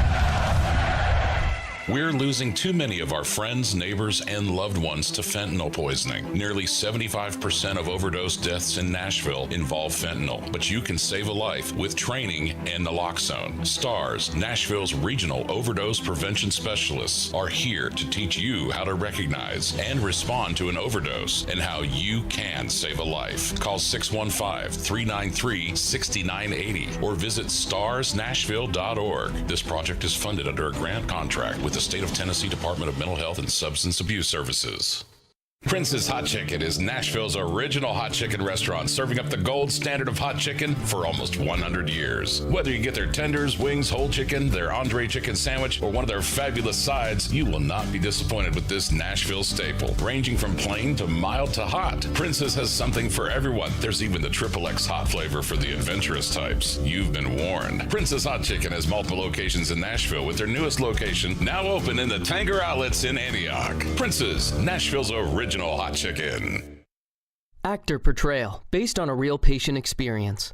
I'm Mike. I'm a husband, proud father of two, work my butt off 6 days a week, some nights too. When my family or my company needs me to make it happen, I make it happen. But a few months ago, I started having trouble making it happen, in the bedroom. I tried some pills online, but they didn't work. Honestly, I thought about throwing in the towel on my sex life, but I'm not that old. I still want to enjoy intimacy with my wife. Like that poet said, I don't want to just go gently into that good night. So I went to the Tennessee Men's Clinic in Franklin. Got some lab work done, was prescribed some meds, and wow, it made it happen. I can't say enough about them. Their providers took care of me, followed up, and made sure I had a treatment plan that actually works. It's awesome. If I were you, and you're like me, I'd give them a call today, 615-208-9090, or go to TennesseeMen'sClinic.com. If you're like most guys, they'll make it happen for you too. Visit our website to learn more, including side effects, treatments extra, results vary. Looking for a fun way to win up to 25 times your money this football season? Test your skills on Prize Picks, the most exciting way to play daily fantasy sports. Just select 2 or more players, pick more or less on their projected performance, and place your entry. You could turn $10 into $250. Right now, Prize Picks will match your first deposit up to $100. Visit prizepicks.com/playnow and use code PLAYNOW. That's code PLAYNOW at prizepicks.com/playnow. Must be present in certain states. Visit prizepicks.com for restrictions and details. Wendy's new breakfast 2 for $3 Biggie Bundles let you create your own delicious combo. Choose from a sausage biscuit, egg and cheese biscuit, small seasoned potatoes, and a medium hot coffee. But it's obvious which combo's the best. Sausage biscuit and small seasoned potatoes. Well, maybe it's the fresh cracked egg and cheese biscuit with a medium hot coffee. Or 2 savory sausage biscuits. Whichever you pick, you can't go wrong. Choose wisely. Choose Wendy's new 2 for $3 Biggie Bundles. Limited time only. U.S. price and participation may vary. Not valid in a combo. Single item at regular price. If it's important to Nashville, I'll put it out right now. It's important to Jared Stillman. Like, that's it. He's not afraid to ask the tough questions. Something is going on, and the question is, what does it mean? Or give the strong opinion. And just needed the bozo offensive coordinator to stop ruining the quarterback. Stillman and Company. Weekdays at 2 on 102.5 and 106.3 The Game and the Game Nashville app. Hey, this is Pekka Rinne. You're listening to Nashville's best sports talk, ESPN 102.5 The Game. Welcome back in, Robby and Rexrode, 102.5, 106.3 The Game. We'll have the Rex Rant with Joe Rexrode coming up at 7:45. Teron Davenport joining us at 8 o'clock. We'll get into the Titans and the Falcons matchup with him, and a very busy week for the Titans on the news front. Looking forward to that. Joe, speaking of news, this Connor Stallion stuff with Michigan is unbelievable. And we brought it up a little bit but the scope of it continues to kind of evolve on a daily basis. So for those who have missed it, Connor Stallions, apparently employed by Michigan, accused of stealing signs, and whether that's going to games and stealing signs, scouting other teams. There's talk about him doing it through TV and scouting college football playoff potential opponents, whether that's Tennessee or whoever else. It's been a wild couple of days. Nick Saban was asked about it yesterday on the Pat McAfee show and kind of gave like a breakdown of the history of sign stealing in football, which was interesting to watch. But number one, where do you think this goes from here in terms of what this means for Michigan and some potential punishment that could be coming this way? And what do you make of the sign stealing as a whole? Because to me, Saban brought up a solution yesterday that I think is pretty self-explanatory, and I'm not sure why they don't do it anyway, but like, why are there no headsets in college football where you could just microphone into the quarterback like you can the NFL, so you're not having to do these signs? It seems like a very simple solution to me. Yeah. Well, and I think that'll end up being part of it. I am saving some stuff for next segment because there's some stuff about this that's just incredible right now. But first of all, I think the answer to the headset and to the history of this question is resources. I mean, there have been a lot of votes over the years that are like, well, yes, the Power 5 schools can afford this, but we're all Division I. I mean, this is part of the argument to separate it and break free and not have rules that apply for people that have totally different financial situations than other people, right? So I think that the headset thing will happen. And the rule, which came in like 92 or 94 or whatever it was, something like that, that's what it was. Basically, it's like it was one of those rules. There have been a lot of rules over the years to try to like, slow down the arms race, which is hilarious, and which is just freaking hilarious, right? Because nothing slows down a freight train, and it's just gone bigger and bigger and bigger. But so that's one side of it. To your question on punishments, I have no idea. I mean, first of all, so the NCAA, if you look at their timelines, like anybody who's hoping like Michigan's going to be, like punished and not allowed to be in the playoff this year, that's not going to happen. I mean, no. This is going to be, but it's a really, really interesting situation because it's kind of unprecedented. I mean, it's very much like a Spygate. It's like some of these NFL cheating scandals, but obviously that's the NFL. And in college football, it's just there's really a lot of stuff here that isn't covered in the rule book. But the NCAA is acting quickly. Now, the Big Ten can do something. They could, I guess in theory, they could like not let Michigan play in the Big Ten championship game if it got there. But I'm still unclear on. I still don't think that like they could still be in the playoff, I think. So So, the punishment, the bigger question there is Harbaugh and what happens to him potentially down the road. But I mean, this is wild. I tell you what, take it from the Tennessee angle, Robby. And some people may be, taking some liberties with this, but the bottom line is they did scout Tennessee. There's that. They absolutely bought tickets and were taking Tennessee signs. And again, for people who want to dismiss this, you're not allowed to go. I mean, they did. It is a rule where regardless of what the rule, what the sentiment or the reason for the rule, it's a rule. So what they've done here with this network and the money spent, and you look at who they were targeting, pretty clear, right? I mean, Michigan last year is looking at who they might be playing in the playoff. And of course, the big thing here with Tennessee is the South Carolina game. Yep. I've seen some stuff on that I think is valid. Now, one thing, and by the way, I mean, yesterday, I don't know, I may write about this at some point, but I've talked to some people who were part of the Tennessee football program last year, and there was not some big South Carolina stole our signs and cheated. Now, it doesn't mean they didn't, but that wasn't like, not like what they were talking about. I do find it very interesting that South Carolina scored a touchdown on every freaking possession. Yeah. And I think with Tennessee, it's more the defensive signals that would be more, would be vulnerable as the offense going so fast. Like, and I mean, last year people knew what they were doing. Yeah, it's a deep choice route. So can you cover him deep and can you cover him short? Because I'm going to throw to one of them and good luck, right? Right. And Tennessee still scored 38 in that game. But defensively, everybody put it on Jeremy Banks. Is it possible? Is it possible that Michigan didn't want to deal with that offense in the playoff and help South Carolina? South Carolina's defensive backs coach worked for Harbaugh. So there's a lot of things here that Vol Twitter can just go nuts about. The wristbands is one thing I would dunk on, and this is conversations with people yesterday. You know, the wristbands, it was like the only time they wore it, and Holly Rowe said that on the broadcast. That's a playing that tempo offense. I mean, you can easily explain that with playing the tempo offense. Too much is being made of that. But I'm not completely dismissing this as something that was a factor in that game. No, I'm not completely dismissing it either. I mean, there are people bringing up the Shane Beamer Wake Forest incident where he was fined $25,000, where he has been caught cheating before. So, like I said yesterday, Joe, that makes me feel better about the South Carolina game. I choose to believe it. Shane Beamer is not only a goober, but is a cheater, a cheating goober. Shane Beamer. Well, the thing is, it's like, I mean, if you're a Vols fan, because look, what did we talk about earlier this week? It's like, man, the Vols, these meltdowns on the road and stuff. And again, like the whole Jeremy Banks thing last year I think was a distraction and hurt them. You tack on Jeremy Banks and the sign stealing of Connor Stallions, and it's like, well, you can just completely excuse the loss for Heupel now. Yes. I'm surprised Heupel didn't lean in more on it. He was asked about it on the SEC teleconference this week, and didn't really say much. Billy from Bellevue says, sorry, did you just insinuate South Carolina destroyed Tennessee last year because they had their signs?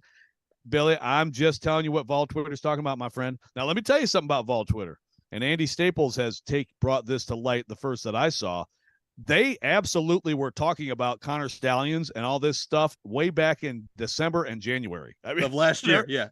There are posts like, yeah, I know this guy, I'm a friend of a friend. He's doing this stuff for Michigan, et cetera, et cetera. It's hilarious. It's amazing. I mean, the whole story is truly amazing. Like college football, and I don't know where it goes.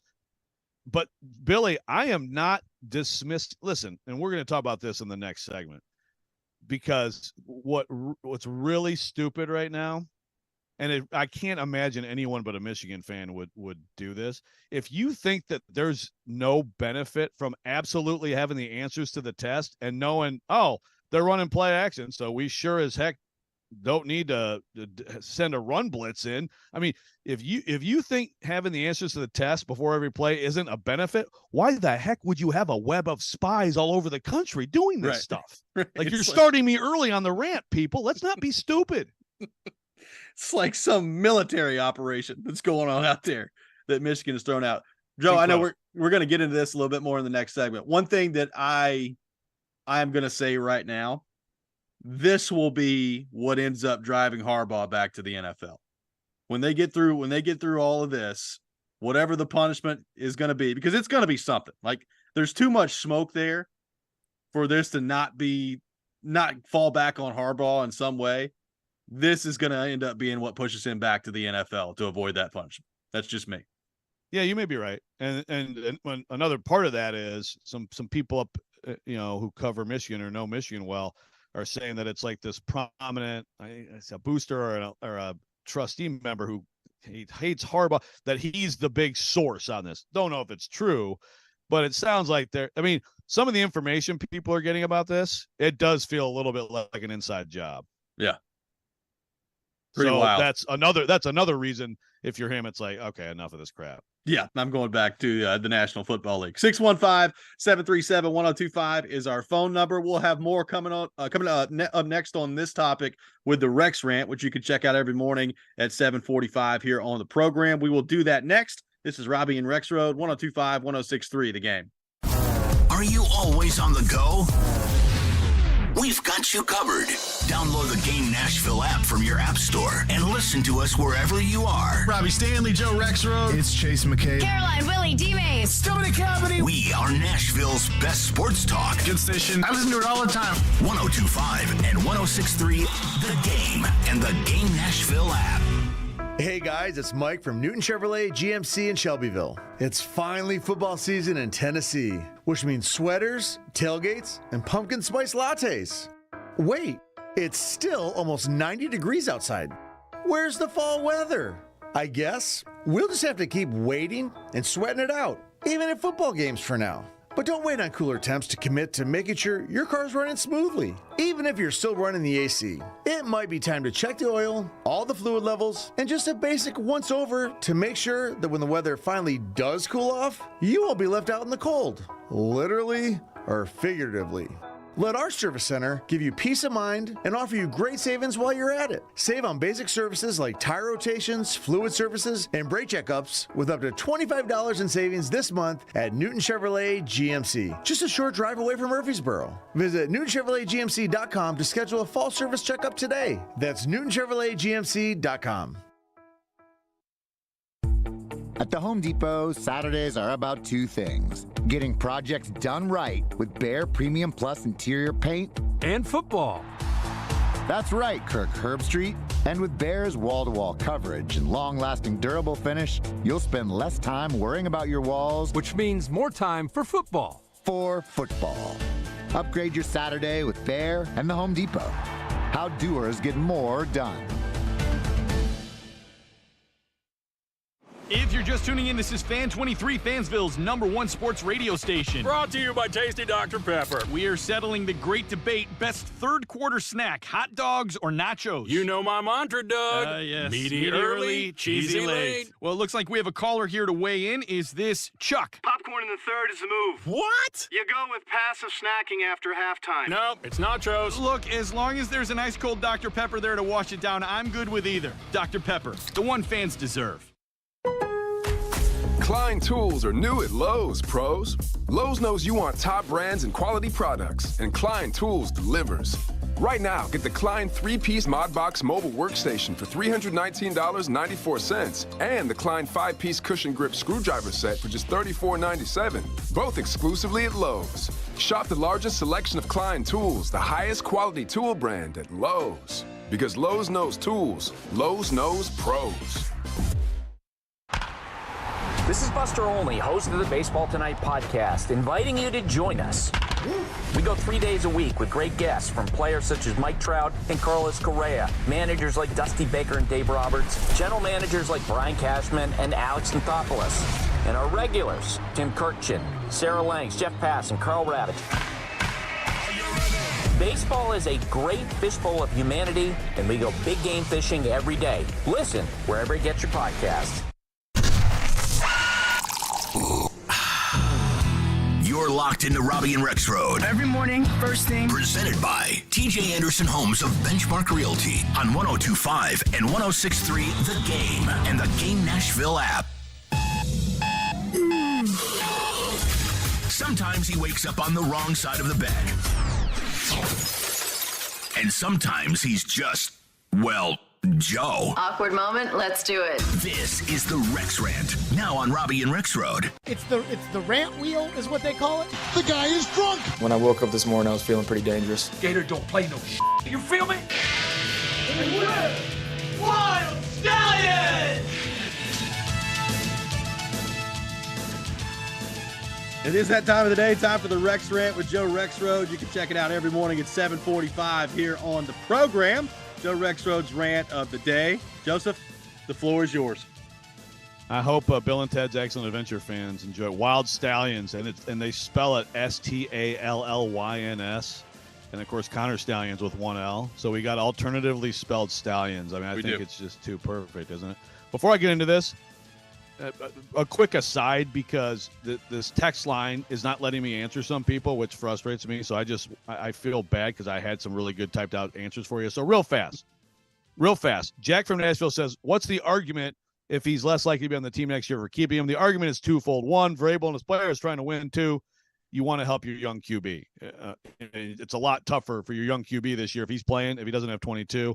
And then Mike asked me what I did with my hands. Again, I put them up in the air like a shrug, like what? Stop cutting me off. So unfortunately, it was not an amazing jazz hand situation.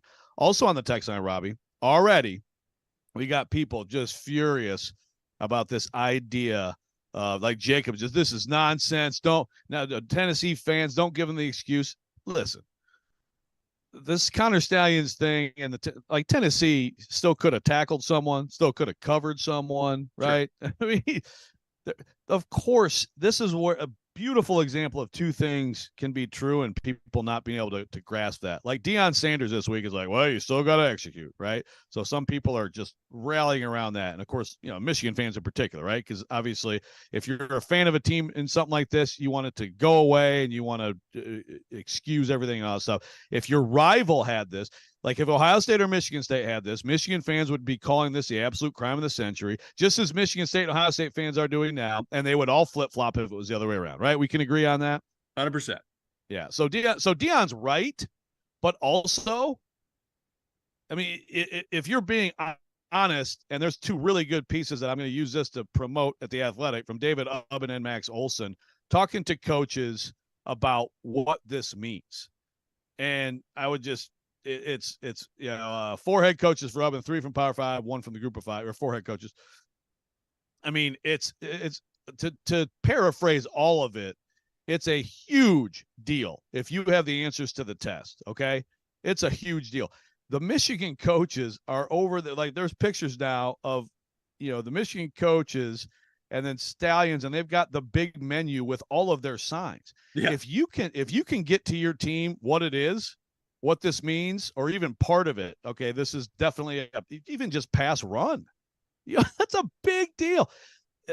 One of the coaches in this made the point, like in a game, you might have, a few like perfect calls. You called a blitz against the perfect play, blew it up, they lost 7 yards or whatever it is, right? If you get like 20 of those because of this, I mean, it's a massive deal. And Harbaugh, after the 2020 season, was in huge trouble. He got a pay cut. Michigan fans wanted him fired. And look at the timeline of this being utilized in Michigan's success. And again, is that everything? Hell no. Michigan has a great quarterback who's a first-round pick. He's a Heisman. It's not because of sign stealing. He's a great player. They got great players. They kicked the crap out of every team they played this year, whether they ever had any idea about a play coming or not, right? I mean, they could have, with their schedule this year, they could have not even read their keys on defense and just said, let's just go run and tackle people and see what happens, and they'd still win. But why do you do all this? Why do you invest in all this? Why would you go through this trouble? You don't think it matters? Get your head out of your butt if you are trying to argue this. And then there's another thing. And this happened yesterday. And frankly, Robby, I'm not comfortable calling anybody out in this forum. I got some friends I think I'm going to call today, some friends of our show too. Here's what happened yesterday, and I've wondered what Michigan was going to do with this. But Michigan has determined, because, I mean, again, the evidence keeps piling and piling and piling. It's a real thing. It's a significant thing. It is absolutely a big deal. Don't know what the punishment is going to be, but they don't either. I mean, it's going to be interesting to find out. Michigan has decided, okay, what's the spin that can be done? Well, that Harbaugh didn't know. Okay. Yeah. Yeah. So you got some people I respect a lot. And listen, if Michigan comes to you, I mean, let's go inside baseball a little bit. You're covering this, and Michigan spokesperson reaches out to you and says, hey, listen, I mean, I don't know everything that's going on, but I'm telling you, or even Harbaugh himself, I know nothing about this. I did not know. You have to take it seriously, okay? You can't just say, you're lying, shut up, I mean, you have to take it seriously. So there's some reports that are to the effect of source says Harbaugh didn't have knowledge and all that stuff. And there's been some things written kind of about the plausibility that Harbaugh didn't know. Okay. So I understand that, but give me a freaking break. Yes. I mean, the guy is on the sideline right next to all these other coaches with guys with the huge menus. I mean, I absolutely think it's possible. This is like cheating in recruiting back in the old days when we gave a crap about cheating in recruiting. I mean, a smart head coach, like I promise you that Nick Saban has never at Alabama talked money with any recruits, okay, right, or parents. I mean, it's just like organized crime. You have buffers. Yeah, the family. Yeah, we got a lot of buffers in the family, okay? So you have buffers, and so I'm sure Harbaugh never had a conversation with anybody about this or anything. I mean, that would be the smart thing to do. The idea that he didn't know about this in his program is so beyond the realm of decent thought. I mean, it's beyond the realm of human thought, okay? Let's just play that out for a second. Yes, sorry. These guys standing over here with these big menus on the sideline. Wonder what they're doing. We'll just leave them alone. I won't ask them about it. I have no clue what's going on out here. Man, we really been on their stuff today. Yeah. You guys are doing a heck of a job in your film study. And by the way, is that post game? Are we going to Denny's? What's going on? What's that signal? I've never seen that one before. Okay, cool. Keep it going, guys. I mean, again, a head coach is just like in a lot of cases, like we need that kid, get that kid. Right. Okay. In the old, get him. And after that, you don't hear, it's 200,000, but George is offering 220. You don't just get him. And then, the kid commits. It's like, oh yeah, he loved our family atmosphere, whatever. I mean, it's all BS, right? This is the same thing with this. Like, hey, we need to figure something out here. So I wouldn't doubt that this is concocted by an assistant, right? I could buy that. And that Harbaugh had no involvement at all. Just get it done, guys. We got to be better. We got to be better on game day. And this Connor Stallions guy, by the way, he wrote like an 800, I don't know what it is, a 500-page manifesto about how Michigan football is going to be great again or something. Yes, I mean, dude, it's just amazing. And he's taking pictures with like everyone who's ever played a coach for Michigan. I mean, it's like a dream. And then what happens here is he can't help but tell people what he's done. Right. Yeah, I mean, like this Tennessee message board poster, like he is absolutely like bragging to people because he's like, I'm buddies with the Harbaughs and Jay Harbaugh's my best friend and all this stuff. And, Aiden Hutchinson from the Lions said like, I didn't really know. I mean, whatever. And then immediately it's either, I'm sure, an Ohio State or Michigan State fan immediately puts on the internet a picture of Hutchinson and Connor Stallions in the locker room, like, like celebrating. I mean, it's just, you got to stop what the Harbaugh didn't know. It's embarrassing. It's ridiculous. Coaches don't know about a lot of things. In this situation, he absolutely knew, maybe not the machinations, because he would be smart to keep himself divorced from that. But he knew that all of a sudden they are really on people's stuff. It's amazing how on people's stuff they are in the last couple of years. Wow. Well, and again, not that I don't want to insinuate that it has everything to do with this, because it probably doesn't. But there have been a lot of conversations over the last couple of years of, man, Harbaugh, he was doing a good job at Michigan, but he could never really break through. And now all of a sudden, the last couple of years, they go into the college football playoff, and the timeline, all this kind of adds up to that. It's like, man, I wonder what the difference has been in the program. Isn't that wild? I mean, we're not talking like a couple of years, 2015 through, 2020. So you're talking 6 seasons. It's good, but just went 2-4 and he needs to go. And now it's been 2 seasons of, Big Ten championship playoff. I mean, if you're Ohio State, I mean, I have been stunned by how they've flipped that around. Yeah, I really have. So I don't know where it goes, but let's please kill off the Harbaugh didn't know. It's embarrassing. 615-737-1025 is our phone number. This has been the Rex Rant with Joe Rexrode. You can check it out every morning at 7:45 here on the program. Coming up next, we'll be joined by Teron Davenport, ESPN NFL Nation Titans reporter, host of Talking with TD. We'll get into all things Titans with him. Make sure you check out this week's Nashville Best Deal. It's from Bad Axe Throwing Nashville. Go to theGameNashville.com/deals to get a $50 gift card for only $25. Bad Axe Throwing Nashville, Nashville's largest axe throwing venue, located downtown at 648 Fog Street. You're listening to Robby and Rexrode, 102.5, 106.3 The Game. Every day we are live and local. It will help them get better players. I'm really excited about this defensive front. And your source for Nashville sports. They had missed the playoffs. Those players may end up being practice squad guys. We are Nashville's best sports talk, 102.5 and 106.3 The Game and the Game Nashville app. ElectronicExpress.com. We make it happen.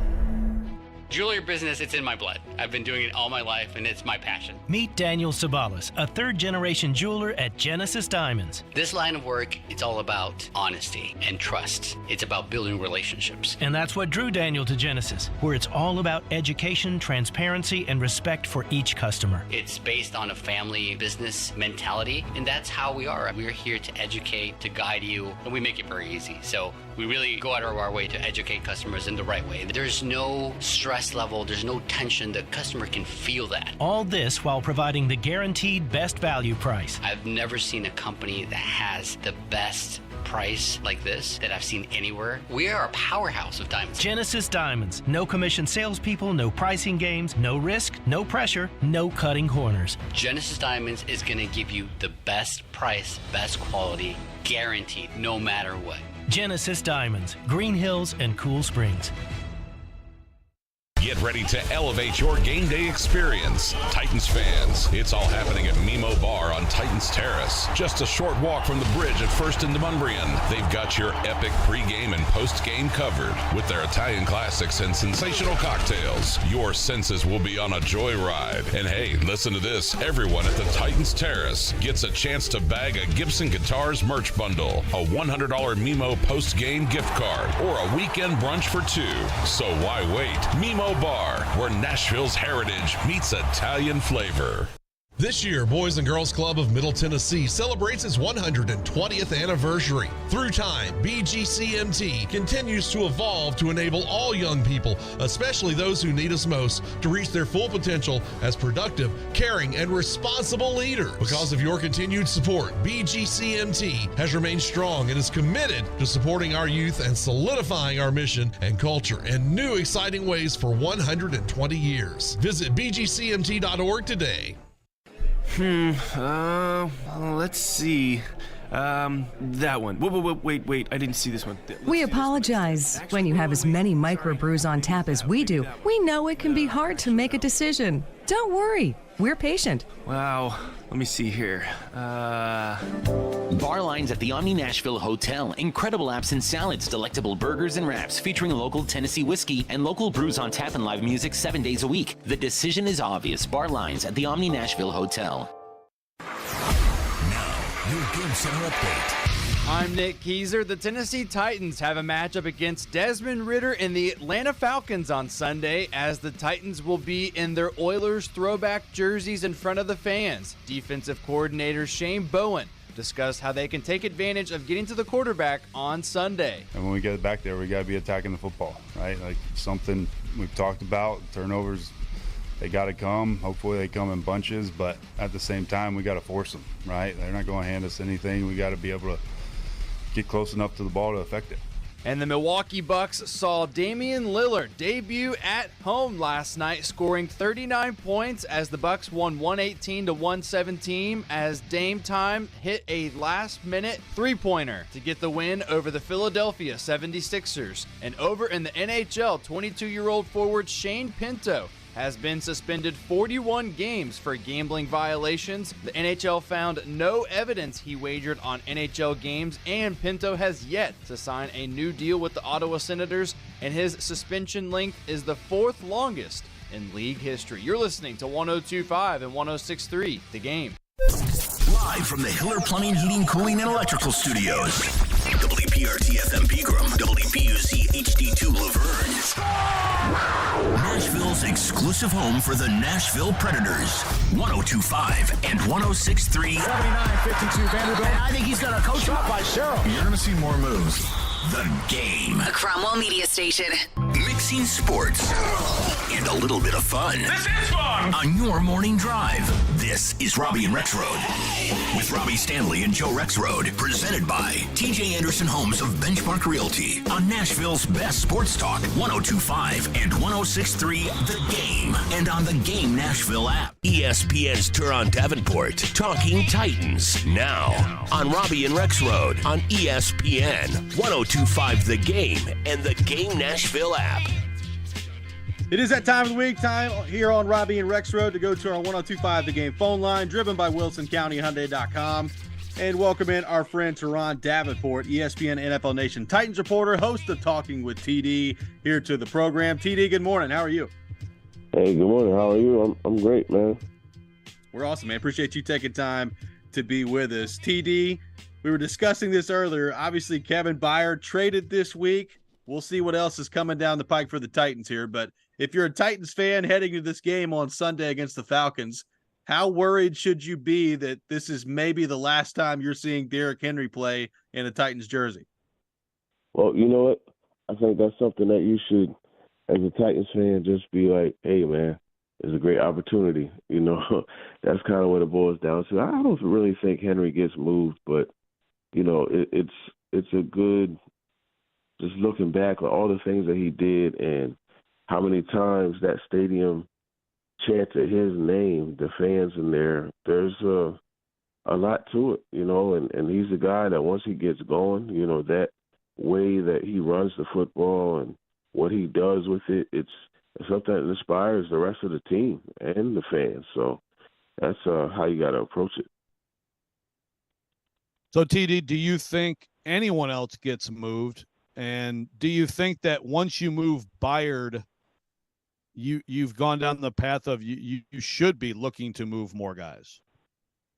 Yeah, I think moving KB was like the start and the end of what they'll do, and that was just something that had ramifications into next year as well. So there's a lot to unpack when you're looking at that trade. I think that probably is the trade that they make, and I don't think they're complete sellers. Obviously, that could change, right? If they lose to the Falcons, that could definitely change. But I don't think they're complete sellers. I think, you know, what we saw is basically what it will be. TD, what do you make of the way that Vrabel has handled the quarterback part of this week? You know, the Ian Rappaport report that Levis is starting. Vrabel has kind of shut that down, has talked about both quarterbacks playing in the game. What do you make of the way that Vrabel has gone about that this week?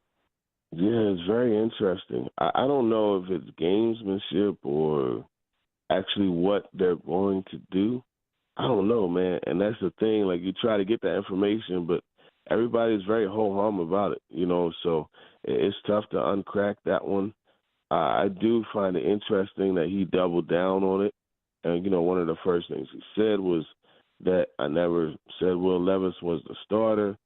So there's a lot to it as far as what he's saying and how that jives with what goes on Sunday. Because, I mean, listen, I don't see how playing two quarterbacks will be an option for them. You know, as far as like equally balanced, you know, 20 snaps, something like that. I think if they do both play, I think one gets to start in Will Levis, and then Malik Willis is just one of those things where you have a package of, you know, 5 to 10 plays to get him snaps. Yeah, I mean, I agree. I think we're going to look back and say Vrabel just didn't want to talk about it, and so he came up with something. and then it's going to be Levis starting and Willis.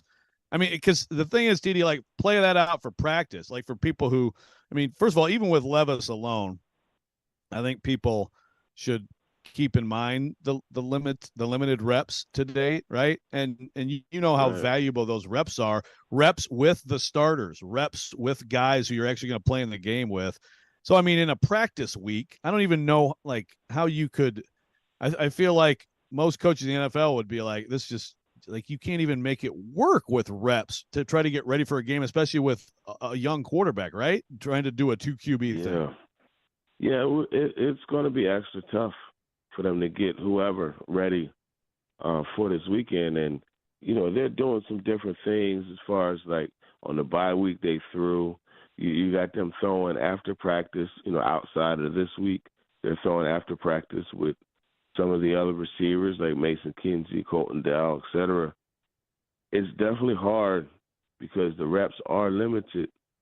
But one of the things that they did say was that they have these guys calling the plays like they're calling their own plays, right? The Titans plays. And they're able to go wherever they want with the football as opposed to where the defense wants them to go. So they're getting somewhat of a look. It's obviously not the same because the reps are just different, but they are getting a look. So, TD, you know, if Will Levis starts on Sunday, given what's currently around him with the offensive line, the weapons on offense, all those things, what are your expectations? What should Titans fans' expectations be for Will Levis, a guy who we've barely seen play at all at the NFL level to this point, even in the preseason, and that's making his first career start? Yeah, it's really hard, Robby, to, you know, establish expectations. I think the main thing is what you're going to see is just, okay, how does he process? How do things work for him as far as going through his progressions? How does he respond when he gets hit in the chin? I think those are the things that you're going to see, and that's kind of the expectations, is to, see how he will bounce back from those tough situations. And, I mean, look, you want to get a look at what you have at quarterback. You can't get a true look because of so many different factors. But the things you could learn is like what he's made of. That's something you can learn with this. And we know the offensive line is the offensive line. And these guys from Atlanta, Grady Jarrett, Bud Dupree, Calais Campbell, Arnold Ebiketie, these are guys that, man, they'll come after the quarterback. So how is he going to respond when he keeps, getting hit and getting punched in the mouth? How is he going to bounce back? That's what you're going to see. And I think, the expectation should be for him to continue to stand strong in there and try to make something happen. Well, speaking of that offensive line, TD, so Nicholas Petit-Frere is the guy now at left tackle. Vrabel confirmed that. I mean, I assume that's just the plan moving forward. And, it wasn't great for him coming out. I think there should be a little bit of patience just in terms of a guy hadn't been playing for a long time, comes in, and he had some rough snaps in that game in London. But I know we've talked about this before, but given that situation, like, where are you right now on, like, if Petit-Frere isn't a whole lot better than what Andre Dillard was, I mean, and this team is still in it. That's, to me, he's got to be a big part of this question. Do you think that Skoronski at left tackle just for this year would make sense, or is that just a dead issue at this point? Yeah, I think it's a dead issue because he's not getting any reps there, and he didn't get any reps there. So to ask him to convert to that at this point, like, I think it would be unreasonable. And look, man, Skoronski at left tackle is something that so many people want to see. It's a concept that they're holding on to, but I don't think you're getting it this year. I really don't. TD, going back to the Vrabel part of this, and we talked about this on the show the other day, like him coming out and like just immediately shutting down the Will Levis thing the other day, like he did.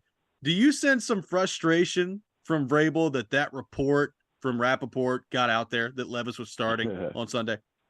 Yeah, I think there is some frustration there. I think there is. Who it is that's leaking that, I don't know.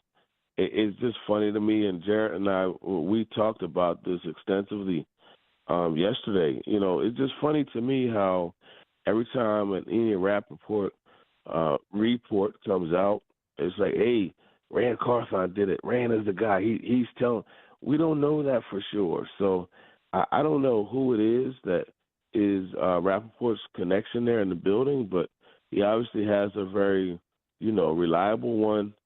But I just don't see why we continue to just automatically connect that to Rand Carthon. Yeah, I hear you. I mean, I think one thing is like he's the new guy, right? And so all of a sudden Rappaport is doing things. But I heard you with Jared, and you're right. I mean, it could be one of his people who are also new in the building. I mean, I would hope Rappaport would not go at that. He said sources, so he said two, would not go with that just on like Levis's camp, right? Like, to me, there's got to be someone in the building. Good point. But listen, I mean, I'm not a fan of source guessing. I think regardless, TD, I do look at this like the way Vrabel reacted to that and the way he's talked about it. They didn't want that out there, right? So there is some sort of like miscommunication or lack of communication. And this happens in buildings. Buildings have leaks, and then sometimes the coach has to deal with it. But do you feel like that is who, regardless of who it was, do you feel like that's something to watch or something to be concerned about moving forward? Yeah, I do. I do. I do feel like it's something to be concerned about because, there's some things that you don't want out there, right? And this is one of them. And it's one of those things where it's like, okay, you want to find out who is leaking the information. You give different stories to different people, and see what comes out there. And that's how you find it out, right? It's just like, if you're at work and somebody keeps eating your lunch at work, you put something in there to make them sick, and they eat your food, and they get sick, and you know who did it. Actually, funny story, that's what my dad did when I was younger. I remember he did that to somebody, and, when they got sick, he beat them up, so that's kind of how you figure out what it is, man. Oh, that could be the greatest thing I've ever heard. TD, last thing here for you. The Oilers throwback jerseys, where does that one rank for you on the best throwbacks in the NFL? Those Philly ones are pretty sweet too. Yeah, Terrell Edmonds, he said, man, he might be able to get a trophy for the best back-to-back, throwback uniforms. I think they're right up there, man. Good point. Love that blue uniform, and it's the helmet, man, and just the red highlights on it. It's so dope. I will say this: the Seahawks are wearing their throwbacks against Dallas. Oh yeah, and that throwback uniform is dope too. But I think it goes the Titans, throwback Oilers, the Kelly Green. Then I'm going with the old Detroit Lions, and then the Seattle Seahawks ones. I love it. No love for the Bucks, huh? No love for the creamsicle. The creamsicle. The creamsicles are that's a cool. But I just love how the red face mask.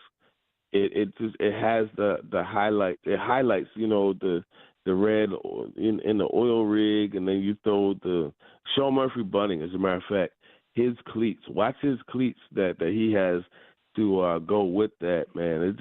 There's just something about that baby blue and red that just it pops, man. It's all that. Yeah, it's gonna be awesome coming up on Sunday. Looking forward to it. TD, great stuff as always, man. Thanks for being with us. Have fun this weekend, and we'll talk to you next week. All right, for sure, man. Appreciate you guys. Absolutely. Teron Davenport, our guest on Robby and Rexrode, joins us every Friday morning at 8 o'clock. We'll react to what TD had to say there. Got some of your thoughts to get to on the Titans and the Falcons on our text line, driven by WilsonCountyHyundai.com. All that coming up next. This is Robby and Rexrode, 102.5, 106.3 The Game. Vanderbilt football lives here. This Saturday, it's Vanderbilt and Ole Miss from Vaught Hemingway Stadium in Oxford, Mississippi. Kickoff at 6:30. Pregame coverage at 5. Your home for the Commodores is 94.9 The Fan and the Fan app. Hey, it's Jared from my friends at Hiller. If you have some things around your home that you've been putting off fixing, like your regular HVAC maintenance or a clogged bathroom drain, Hiller has some big discounts this month. When the temperature drops and you start using your heater for the first time, you do not want to be dealing with breakdown issues, and this month, Hiller is offering half off HVAC tune-up. And Hiller is bringing back their $99 drain cleaning special. These deals only last this month, so be sure to call today. That's Hiller Plumbing, Heating, Cooling, and Electrical, proud supporters of the Preds of Falls and Vandy. Hiller, call the Happy Face Truck today. For over a century, local broadcasting has evolved with the needs of the community. We move past the stigmas of opinion journalism and bring the most relevant news online, on air, and on the go. You have trusted us with your news, sports, weather, and entertainment. Trust us to keep moving with you. Text radio to 52886 and tell Congress local broadcasting is here to stay. Predators fans, Brewhouse South in Cool Springs, Brewhouse 100 in Bellevue, and Brewhouse West on Charlotte Avenue are 102.5 The Game's official home for Predators watch parties. Catch all the games at Brewhouse and enjoy great specials on Blue Note Bourbon and Black Abbey beer. Prescriptions require an online consultation with a healthcare provider who will determine if appropriate. Restrictions apply. See website for details and important safety information. Subscription required. Price varies based on product and subscription plan. Hey guys, did you know there's a generic form of Viagra that works just the same, but is 95% cheaper? And you can get it online? Just go to hims.com/joy. Through Hims, you'll get a free medical consultation, discreet shipping if prescribed, a 100% online process, and trusted generic alternatives to the name brands at up to 95% off. That's right, get generic for Viagra, the same active ingredient as brand name Viagra, but for 95% less. It's the same medication, still prescribed by a licensed medical provider, but with zero copay, no expensive appointments, and no awkward face-to-face conversations. To start your free online visit, you need to go to this exclusive address, hims.com/joy. That's hims.com/joy for your free online visit, hims.com/joy. In any work environment, culture is the most important thing. And what makes up the culture? The people. Hey, this is General Manager Sean Ford with Cromwell Media. And this month, we have several celebrating their anniversary working with us. From our corporate office, Janice Russell is celebrating 33 years and Dorothy Black, 29. Robby Stanley and Joe Rexrode, the duo that make up our morning show on 102.5 The Game, are celebrating 3 years. And Connor Newt, who works for 102.5 behind the scenes, is celebrating 1 year with us as well. If you're looking for a new career, reach out to us at together@cromwellmedia.com. Love what you do, love where you work. Anyone want to tell me what happened? Did you miss any of today's show? It's okay. It's fine. Don't worry. Subscribe to the Robby and Rexrode podcast on Apple, Spotify, and other podcast platforms, or by going to thegamenashville.com. All right, I'll give it a shot. You're listening to Robby and Rexrode. It's part of this nutritious breakfast. Presented by TJ Anderson Homes of Benchmark Realty on 102.5 and 106.3 The Game and the Game Nashville app.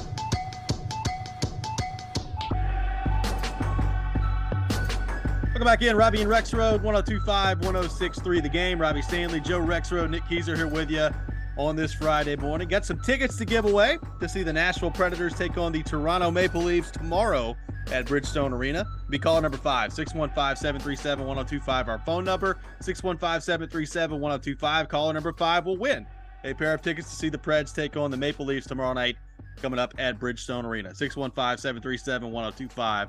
Thanks to TD for being with us in the last segment. Joe, I think that my number one takeaway from that segment is back in the day, don't be messing with TD's dad. Me taking his lunch. You pay the hard way.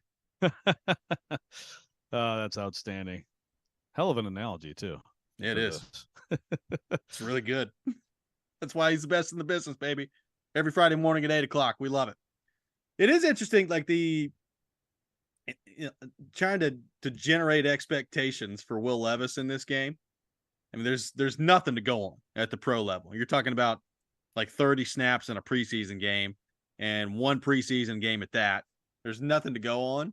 Like I do like TD's point of you could find out kind of what he's made of, I think is an interesting one, because there are going to be, circumstances that he's dealing with, not only in this game, but as they move forward here, that just aren't going to go well. I mean, their offensive line is going to prove to be a challenge for Levis. It's already gotten the starting quarterback hurt this year. Like, can Levis field that and navigate through that, making his first NFL start and do so in a way where he's not turning the ball over left and right, but just like the toughness, the ability to read defenses, all those things. Like, we're going to get a pretty good early look at what Will Levis brings to the table that way. So an interesting point made by TD there, I think.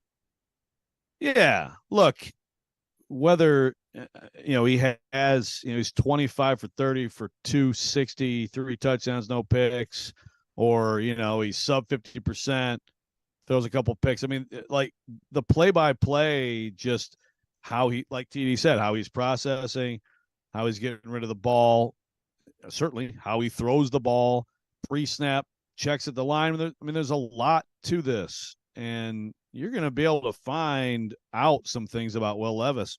Again, I think everybody across the board who's being reasonable would say you're not going to be able to find everything out, but you're going to have a little bit more of an idea, especially if he plays, like if he plays like basically this whole game, plays a couple games at least, and maybe more than that, you're going to have a little bit of an idea that there's some things that, and the Titans coaches know way more about Will Levis than we do, right? They were with him every day in that film room. They're with him every day on the practice field, all that stuff.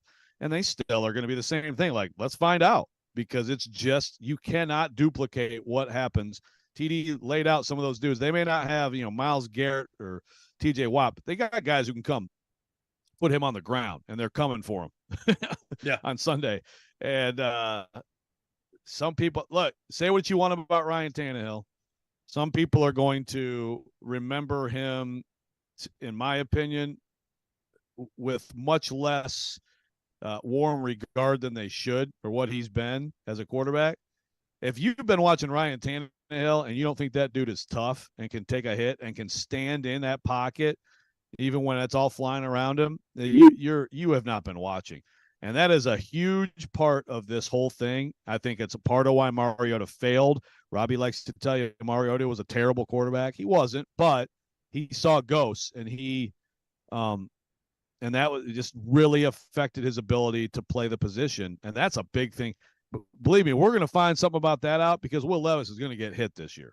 Yeah, no question about that. The Derrick Henry part of this, I'll ask you, as somebody who's covering the game on Sunday, as you walk into that press box, how much is this going to be the last time that Derrick Henry is a member of the Titans is going to be on your mind heading into this game? And how much do you think it should be on the mind of Titans fans? Yeah, I mean, it's kind of like, definitely on the mind. I don't think he's going to end up getting moved, but it's certainly possible, not ruling it out. And I think especially if the Titans lose, that's where it's like, if the Titans lose, whoever's left in that stadium, I'd wave at him. I'd yell something at him to let him know how you feel about him, because I do think I don't think it's like too knee-jerk or being too reactionary if you go to 2-5 and you're a little bit more resolved to think picks over think being competitive. We just heard from TD, and I put stock into what he said there about how he thinks this is going to be the only move. And people will be upset about that if that's the case, and I get it. I do. But also, like he said, you lose Sunday, and whatever people are thinking right now can change, and you can get a phone call on Monday that changes everything. So, especially if the Titans lose, yell whatever you want to yell to Derrick Henry, or if you have a nice sign, or do something special with your hands to show him what you think about it. Yes, it's a very popular theme of this week. I mean, it's going to be on my mind. I mean, look, Levis is exciting for me, seeing what he can do in this game. I think, like I said earlier, the Titans fan base, I think, needs a little bit of a shot in the arm. So, like, if he came in and played really well, I think that would be really exciting for this fan base as to what that could potentially mean as they move forward here. But look, I'll be thinking about Derrick Henry the whole time. Like when that game comes to an end on Sunday, whether they win or they lose, one of the things we're going to talk about on Monday morning was, hey, was that the last time that Derrick Henry's played for the Titans? And look, maybe it won't be. I'm with you. Like, if I had to assign a percentage to it, I don't know that I'd go 80. I'd probably go 70, 75% that he's still a member of the Titans and that he is going to be a Titan the rest of the year. And then that's probably it after this year, and he moves on and does something else. So either way, like your time, in my opinion, of seeing Derrick Henry as a member of the Titans is dwindling here, whether it's at the end of this season or whether it's now. But, that is going to be kind of I'm interested to see how the fans in the stadium on Sunday kind of react to this with Derrick Henry and what that looks like, and how cognizant they are of that part of the situation, because it very well could be. Right, because obviously the last home game of this season would be that time for sure. Everybody kind of knew that, right? For sure. Unless they extended him. And even with the possibility he signs, that would be the time to – this is kind of like a just in case. Goodbye, just in case. I'm 80% he's still here after the deadline. If they win Sunday, I'm up to 89. If they lose, I'm down to 63. Okay. I mean, it's a heck of a swing. That's a big swing. Yeah. But, 2-5, it's hard to imagine a comeback heading into the playoffs at 2-5, given the way this team has played at that point. So, got to leave the options open for everything if you're the Titans. 615-737-1025, our phone number. Coming up next, time for Pigskin Pick'em here on Robby and Rexrode. We'll do that next. This is Robby and Rexrode, 102.5, 106.3 The Game. He breaks down every game. The players are still going to be fine. And knows the ins and outs of the two-tone blue. They deal with their own position coaches. He is ESPN NFL Nation Titans reporter Teron Davenport. It's clear what he's doing. TD joins every Monday at 1, Thursdays at 3, Friday mornings at 8, and anytime on the Talkin' with TD podcast. I think that's really cool how he could show both sides. TD is on 102.5 and 106.3 The Game and the Game Nashville app. Lee Company is the trusted expert for heating, air conditioning, plumbing, electrical, and general maintenance for facilities throughout Kentucky and Tennessee. Our technology and expertise guides facility owners and managers to smart decisions. When you need a reliable partner to keep your facility profitable and running 24/7, we hope you'll think of us. Visit LeeCompany.com to learn more. That's leecompany.com. Lee Company, all you need. Get Black Friday deals earlier than ever at Electronic Express. Get the gifts you want and save up to 40% throughout the entire store. Beat the crowds and save on hundreds of 4K TVs, appliances, computers, and more. Plus, get up to 36 months free financing on items like an LG 75-inch 4K TV, now only $649, or a Samsung French door refrigerator, only $13.99. Black Friday deals are here at Electronic Express. We make it happen. Come try Calabria Brick Oven Pizzeria. Their pizza is cooked to perfection, but that's not all they're known for. Try one of their delicious appetizers, salads, fresh calzones, and they have a full bar and dessert. Calabria has been a Mount Juliet staple for 7 years now and has a new location in the heart of Goodlettsville off Long Hollow Pike. Come join the family at Calabria. After all, life's too short to eat bad pizza.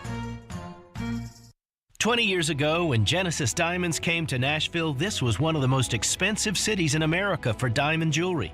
Our radical approach and no middleman pricing changed that forever. And now we're doing it again, this time with lab-grown diamonds. We were shocked to find out what the other mall stores and the other big radio advertisers were charging. For example, they sell their platinum 4-carat VS2 lab-grown earrings for $13,480. Ours are 40% less with better diamonds. Their 5-carat lab-grown diamond earrings are $17,950. Ours are half that price with better quality, 50% less at Genesis. Looks like they might be going back to the old ways. If they're charging this much on lab-grown diamonds, kind of makes you wonder what else they're selling at the same outrageous markup. Nashville, we are not going backwards. At Genesis Diamonds, our non-commissioned trusted advisors are here to give you all the information with details you can trust and prices you can count on. Genesis Diamonds, Green Hills and Cool Springs. This week's Nashville's Best Deal is from Nashville's largest axe throwing venue, Bad Axe Throwing Nashville. Go to thegamenashville.com/deals to get a $50 gift card for $25. Aim for a great time while enjoying panoramic downtown views, live music, curated cocktails from the full bar, and a Northwoods-inspired menu with a Southern twist. Bad Axe Throwing Nashville welcomes axe throwers and non-axe throwers alike. Bad Axe Throwing Nashville, 648 Fogg Street. Insightful discussion. When we talk about the person that these players are. 3 goals scored in the first 5 minutes. He wants to be the starter, day one. Mixed with spirited debate. Okay, but Derek, let's put Pastor Derek. They are Caroline, Willie, and D-Mace. With Caroline Fenton, Willie Donick, and former NFL wide receiver Derek Mason. We got the whole thing covered. We got it all covered. Here. Weekdays at 11 on 102.5 and 106.3 The Game and the Game Nashville app. Hey, this is Roman Yossi. You're listening to Nashville's best sports talk, ESPN 102.5 The Game. Now, it's time for Pigskin Pick'em with Robby and Rexrode on ESPN 102.5 The Game and the Game Nashville app. It is that time of the week, time for Pigskin Pick'em here on Robby and Rexrode. A decent week for everybody involved on the program last week. Nick Keyser, 4-2, no lock last week. Joe Rexrode, 3-3, no lock. Myself, 3-3 with my lock last week. So a pretty good week for the Robby and Rexrode Pigskin Pick'em crew. The overall standings, Joe Rexrode in first place, 29-19 overall, 4-4 on his locks, good for 33 points. Robbie Stanley, 23-25 overall, 4-4 on my locks, good for 27 points. Nick Keyser, 25-23 overall, 1-7 on his locks, good for 26 points. The locks are killing Keyser in this competition right now, Joe Rexrode. Yeah. So just remind me of our rules. So if you guys were to tie, but he has a better record, is the better record the tiebreaker or the better locks record the tiebreaker? Better record, the tiebreaker. Better record, the tiebreaker. Okay. Yeah. All right. Well, you guys are fighting it out for second place. Good job. Thank you very much. I'm gonna milk that for as long as I can. You should. With that in mind, let's get rolling. Vanderbilt taking on Ole Miss on the road. Ole Miss favored by 24.5 in this game. Joe Rexrode, you're up first. Ole Miss by 24.5. Vanderbilt doesn't cover much. They did cover against Georgia last time for me, which was very helpful in a perfect week, by the way. Yes. Just want to remind people of that. I'm going to do it again. The half is a big deal for me here because I see this being something like, 38-14. But I'm going to take that half point. Give me Vanderbilt. I'm going to go Ole Miss, and I don't feel great about it. I think Ole Miss is going to win by about 27, but the fact that Vanderbilt's going on the road for this one, I think Ole Miss at home will end up winning by about 27 in this game. So I'll go with Ole Miss. Nick Keyser? And even though they're going to be down double digits. I know. Well, it's going to be a quick start for Vanderbilt. Not a great finish is my prediction. What do you think of that one? That makes sense. Yeah, Nick I Keyser, kind of Ole think Miss favored by 24.5. Yeah, I kind of think the same way as you, Robbie. I don't think as likewise to Joe, but I think it'll be interesting to see if Vanderbilt can make it interesting. But yeah, I think it'll be a double-digit kind of win for them. So yeah, give me Ole Miss Rebels. One with Ole Miss against Vanderbilt. Tennessee and Kentucky. Vols favored by 3.5 in this game. Joe, I'll be honest with you. I don't really have any idea what to expect from Tennessee in this game. They played really well. The best half they played all year against Alabama in the first half. They got run out of the building in the second half. Now Kamal Hadden is out the rest of the year. Underwent shoulder surgery. So he's done the rest of the year. I don't know that necessarily hurts them that much in this matchup because I don't know that Devin Leary can throw the ball. I don't know that they're going to have much success passing the ball. So I'm going to go Tennessee in this one. I don't feel great about it. I think Tennessee is going to win.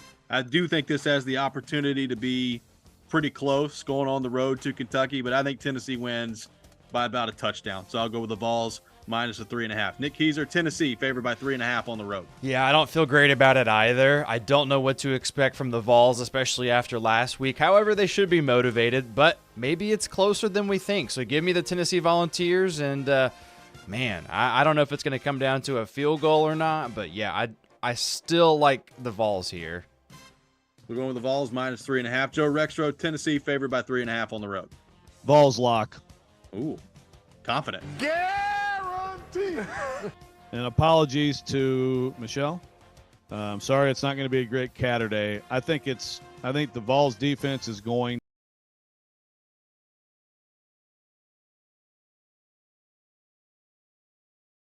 The right's going to run for 200, but I don't think Kentucky can stop what this offense can do throwing the ball, and I think Tennessee will have the better quarterback in this game. So I'm not calling for a blowout, but I think it'll be about a 10-point win for the Vols. Going with Tennessee locking down on the Vols, minus 3.5 on the road. The Falcons taking on the Titans / the Oilers on Sunday at Nissan Stadium. Falcons actually favored by 2.5 in this game. Nick Keyser, we begin with you. Atlanta by 2.5. Yeah, I think give me the Falcons. I mean, this is not a matchup that I think that Tennessee goes into as confident as other weeks, and I feel like Arthur Smith and his squad, hey, maybe they end up trading their sweaters afterwards, not the actual jerseys, but the coaches' jackets. I've heard about that this week, so I think we'll see some sort of little interaction after the game, but give me the Falcons. Falcons by 2.5, Joe Rexrode. Yeah, speaking of that, I saw Vrabel. It was pretty funny. He took a shot at Arthur Smith's mustache. There's been some funny back and forth. But Vrabel had the same mustache a couple years ago, didn't he? He did. Arthur Smith is just following in the footsteps of his mentor. I'm going to go Titans. I don't have a great feel for it at all. And I understand that I am now totally WHMR, the Vols, Vandy, and the Titans. But I think that the Levis aspect, the QB aspect is a little bit of extra juice in this game. The Derrick Henry, could this be it aspect too. And I just think there's enough guys still left in this locker room with enough pride or sick of hearing how bad they are and how the season's been given up on that they'll actually rally together and play. I think this will be different from last year when John Robinson got fired and that team was affected by it in a negative way. Titans win this game outright. Desmond Ridder throws a pick six. He's not very good. I don't care what Arthur Smith says. Titans are going to win this game outright.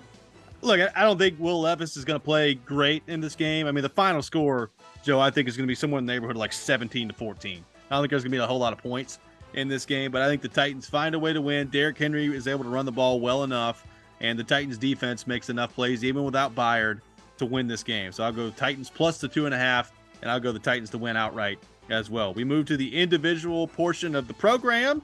Joe Rexrode, your first individual selection. Oregon at Utah plus Utah's getting 6.5 at home. And of course, Utah, I mean, they took it to USC on the road. I love Kyle Whittingham is one heck of a football coach. It's a tough team. But at some point, I think talent does win out. And I love that this is less than a TD. I think Oregon's going to win by about a touchdown. Give me the Ducks. We're going with Oregon -6.5 against Utah. Nick Keyser, your first individual selection. First individual one is going to be something that I feel like could give me another better look in the locks. So this will be a lock for me. I'm going to take Colorado plus 16.5 over UCLA. I think they will upset them. It won't be much of an upset. I know that UCLA is like, 23rd in the country or something like that. I don't know. But I think that Colorado going to take care of business, and it's my lock. Colorado plus 16.5 against UCLA, locking down on that. Joe, you look like you had thoughts on that. I just want to make sure. That line, I didn't realize the line was that big. Colorado's getting 16.5. I like that pick. I think you might get your lock this week, Nick. There you go. Speaking of locks, I will get this one. Give me the Vikings -1.5 against the Packers and make it my lock. The Packers are terrible. Apparently, they can't get people healthy again once they actually are coming back at practice. I don't know what's going on with that.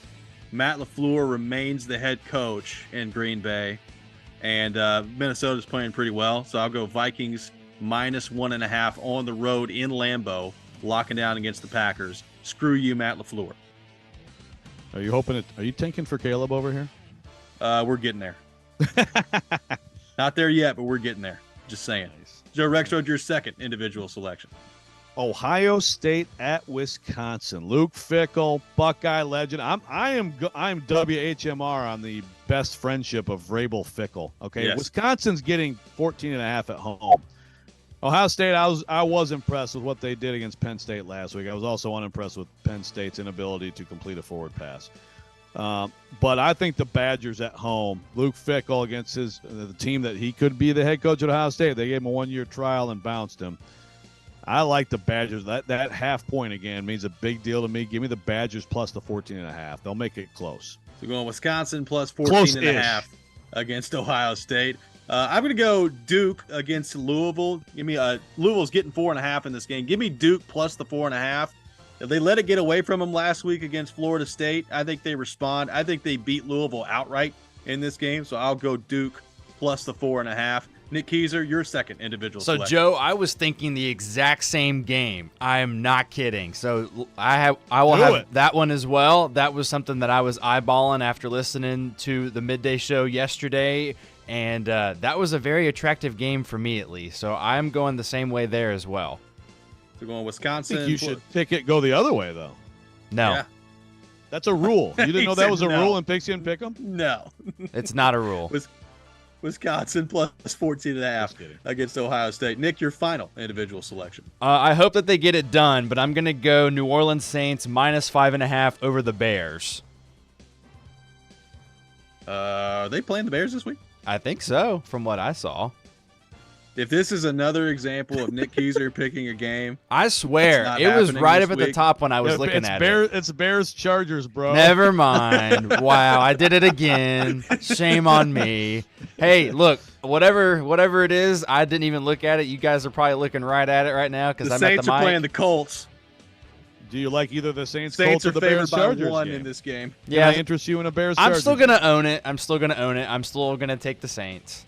Saints -1 against the Colts. Nick Keyser always looking ahead in this competition. I am. I'm so sorry. Joe Rexrode, your final individual selection. Okay, remind me. So the Saints, Colts, and the Colts are +1 at home. Is that right? That is correct. And you're going with the Saints? That is correct. So because of this miscue means Minshew might make it tough for you. Oh boy. Maybe. Thank you. Is it my turn? Yep. Raiders at Lions. I've been trying to not pick the Lions because it's like, you know what? I get enough crap from people who think they're good. The Lions are -8. Oh, give me the Raiders. Give me the Raiders and the 8 points, and I love it. Thank you. Raiders +8 against the Lions. My final individual selection. Really interesting game this weekend in the NFL. Cincinnati taking on the 49ers. Brock Purdy's in concussion protocol. Sam Darnold looks like he's going to start. The Niners at home are favored by 4.5. Give me Cincinnati plus the 4.5 in this game. I still think the Niners probably win, but I think it's going to be by about a field goal. So I'll go Cincinnati plus the 4.5 in this game. That's an interesting one this weekend, Joe. That's a fascinating game. I looked at that one, but I just I don't know, man. I just don't think. There's some people who are like, I mean, like you listen to Dan Orlovsky and like Sam Darnold is just going to step right in and basically like you could step right in and just throw for 300 yards on that offense. But Darnold is a pick thrower, man. I don't know. I think that's a fascinating. I think it's probably a good pick on your part. This has been Pigskin Pick'em. You can check it out every Friday morning at 8:30 here on the program. Coming up next, we'll give our final thoughts on Tennessee and Kentucky and the Titans and the Falcons coming up this weekend. Vanderbilt taking on Ole Miss as well. Everything on the table on our text line driven by WilsonCountyHyundai.com. You're listening to Robby and Rexrode, 102.5, 106.3 The Game. He knows Nashville sports. And you've got Mike Vrabel in what feels like sort of a back against the wall game. They're at their best. And he's not scared to tell it like it is. They need to go on the road and win a game. He is Outkick's Chad Withrow. 16 5-star players and 52 4-star players. Withrow joins Stillman and Company every Friday at 5. Brought to you by BetUS Sportsbook and Casino. They still have all of the talent. On 102.5 and 106.3 The Game and the Game Nashville app.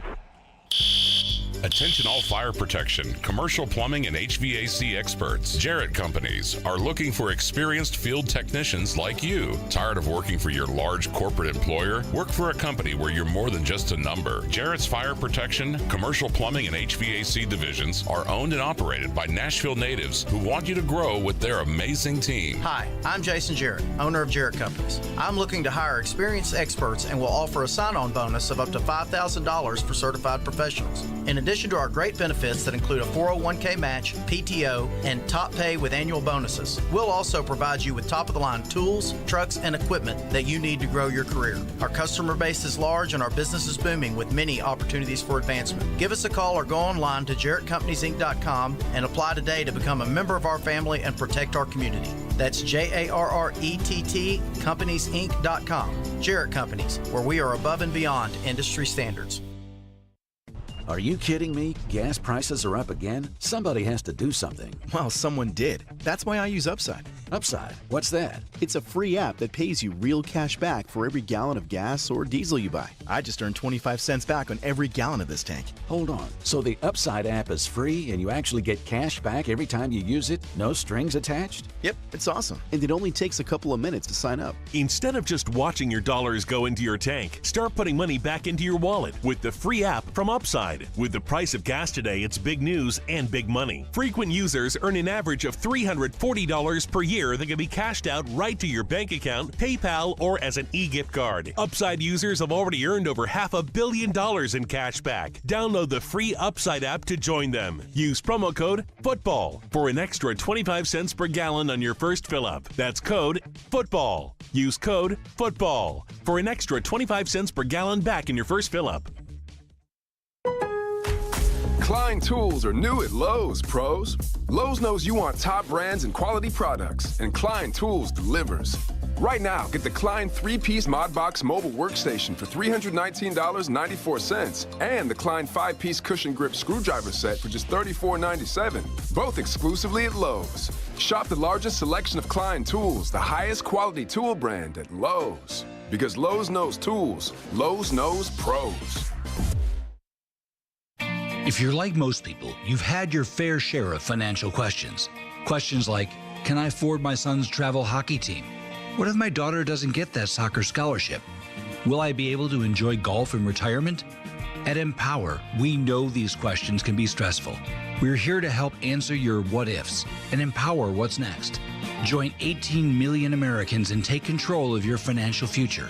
Start today at empower.com.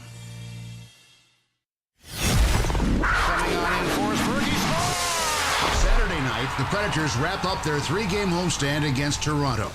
Pre-game with Max Hers at 5, and then Jay Moore and I have the call at 6. Your home for Smashville is 102.5 and 106.3 The Game and the Game Nashville app.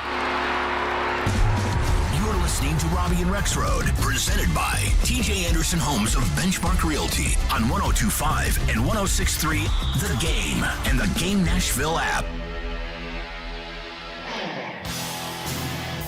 Doing 102.5 The Game and Chase McCabe for the grand opening of Prince's Hot Chicken at the brand new Tanger Outlets at Antioch today from noon to 2 p.m. Come hang out with the suit for a chance to win Preds tickets and enjoy the best hot chicken in Nashville from Prince's Hot Chicken, Nashville's original hot chicken restaurant. Welcome back in, Robby and Rexrode. Robbie Stanley, Joe Rexrode, Nick Keys are here with you on this Friday morning. It's the best. I'm Pretty obsessed with it. Like in my family, it's almost like a running joke. Like I'm always like, can we go hit up Prince's again? Even though, as I get older, the spicy stuff isn't as amenable. I'm trying to use big words today on the show, but you are. My God, it's amazing. And it is just the best. Yeah. It's the standard. Thank you. Looking forward to that with Chase out there later today from noon to 2 p.m. Joe Rexrode, your final thoughts on Tennessee and Kentucky coming up. We've not gotten to it much today, but this is a very interesting game, at least from my perspective, to see how Tennessee responds after a very disappointing result with Alabama and with what that result now means for the season and the goals that they had heading into the season. A very big program game for Josh Heupel coming up tomorrow. Yeah, it's a huge game. I mean, it's sort of, first of all, I do feel like we're almost a little bit dismissive of the Cats on the program. Okay. Probably so. Maybe a little bit, and it's a little bit homerish because, I mean, I go back they to can the absolutely beat Tennessee tomorrow. Yeah, and I go back to the Florida week, and it's like, oh, yeah, the history doesn't mean anything. I think that's part of – and then Florida does what they do to Tennessee. And now I'm buying into the history with Tennessee. So Dustin from Hopkinsville, Michelle, you can call out some WHMR tendencies here. But I'm sorry. I think Tennessee's going to win this game. If they don't win this game, I mean, my gosh, this week also gets preoccupied by the whole Connor Stallions thing, right? And so everybody's freaking out about that. But if they don't win this game, Vol Twitter will quickly move on from Shane Beamer and Connor Stallions to Heupel. Well, that too. Nico over Milton. Yeah, again, like presuming it's not like Milton has a great game and they still lose. Doesn't matter. They'll still move on. Well, that's probably you're right. You're probably unless it's like Milton's incredible, right? And it's like, dude, wow, he's really surging, and yet they still lost. But whether it's that or whatever it is with quarterback, there's also going to be like Heupel's going to learn about how hard that job can be when it starts going bad. And it's not even, to me, like if they go 7-5 this year, that's not a disaster. It doesn't have to be about his tenure and whether he's on a hot seat. Of course he wouldn't be. But the negativity around him from this fan base is an incredible fan base. It's an incredibly supportive, powerful, huge, passionate, starving fan base. When it starts to go the wrong way on you as a coach, especially if you've been built up to a certain point, you really need to put here's what you do with your hands. Earmuffs. Yes. Earmuffs. Okay. Yes. Do that with your hands.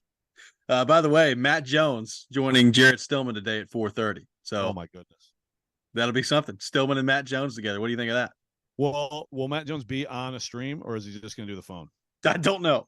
That's a good question. I need him in all the Cats gear. I need the face painted with the big. I need all that. Let's have the visuals. Joe, Vanderbilt and Ole Miss. Obviously, the challenge for Vanderbilt to go on the road and actually win this game is going to be a pretty big challenge. But what do you make of this? What do you make of Ken Seals starting again? Is this going to be Ken Seals the rest of the year? And if so, what does that mean for AJ Swan?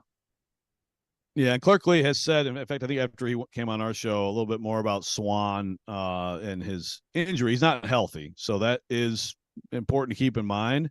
It's fascinating because, Ken Seals was passed over by Mike Wright, which I thought made sense last year. And frankly, I mean, their best football they've played under Clark Lee has been with Mike Wright at quarterback, So it made sense for him to pass, and they needed someone with that extra element in their game. But Swan replaces Wright last year. He's super talented. He makes some mistakes, but he is talented. I think he's more talented. I think he has more physical ability than Ken Seals.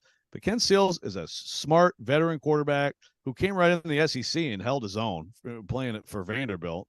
And he's run with this opportunity. Good for him. It's a fascinating situation because they both have the same amount of eligibility left. And I will say right now, I'm going to do this with my hands, raise this in the air and say one of them will not be here next year. I agree. So that's a big subplot of the rest of the season for Vanderbilt. Yep, no question about that. And then the Titans and the Falcons coming up on Sunday. What a week it has been for the Tennessee Titans, starting with the Kevin Byard trade, the Vrabel drama at the press conferences, the trade deadline looming around the corner next Tuesday after this game. There's been so much talk this week about a lot of things that have nothing to do with this game. You got Will Levis, we think, starting at quarterback for the Titans on Sunday. This is as fascinating a Titans game as I can remember in a while, Joe, just given the circumstance around this team right now. I mean, this is a 2-4 team that scores like 17 points a game, and yet they're interesting. So kudos to the Titans for making enough news and just all kinds of stuff going on this week at press conferences and trades and the cloak and dagger with the quarterbacks that I'm actually fascinated by this game. Here's what I'm doing with my hands. Stroking my chin, wondering what we're going to see Sunday. And I don't know. But I do think I would bet right now, okay? I would bet that we will not see an actual 2-quarterback preseason game system. I'd probably bet a decent amount of money on that. Well, I mean, Tim Kelly yesterday, if it comes to that, was a really illuminating part of that answer to me. Yeah. But yeah. If that happens. If that load of BS were to actually take place in real life, let me tell you some words about it. Yeah. And then I really do hope when he went in the building, he was like, "Thanks, Braves." Yeah, appreciate it. Hey, over under 4.5 plays for Malik Willis on Sunday. Over under. I think that's probably a good over under. I'll go over because I do think that they'll it won't be like a series by series thing, but I wouldn't be surprised if there's like a series randomly that he gets. And it's like, here's the package for him. And so you might have a little success and get a first down. And then you got 6 plays. So I'll go over, but I think that's a good over under. Will there be any running in of the plays from the quarterback position? Because that's what I'm really looking forward to. That's the thing. When Vrabel said that, it was kind of lost in all that, and lost in the insults and everything. But like when he said that, like you knew he was BSing us, right? It's like, oh, yeah, might run its plays. Yeah. It's like the Hendersonville Titans out there that I played for when I was 7, where we're running in our plays. That's fun. Yeah, Johnny, a 32 dive on 2. Hut, go. Blue 42, hut. 32 dive. Looking forward to it. We'll be back 6 a.m. on Monday to break it all down for you. Chase and Big Joe is coming up next. You're listening to 102.5, 106.3 The Game. Every day we are live and local. I think Vanderbilt is steady, disciplined. It's been so long since Tennessee's got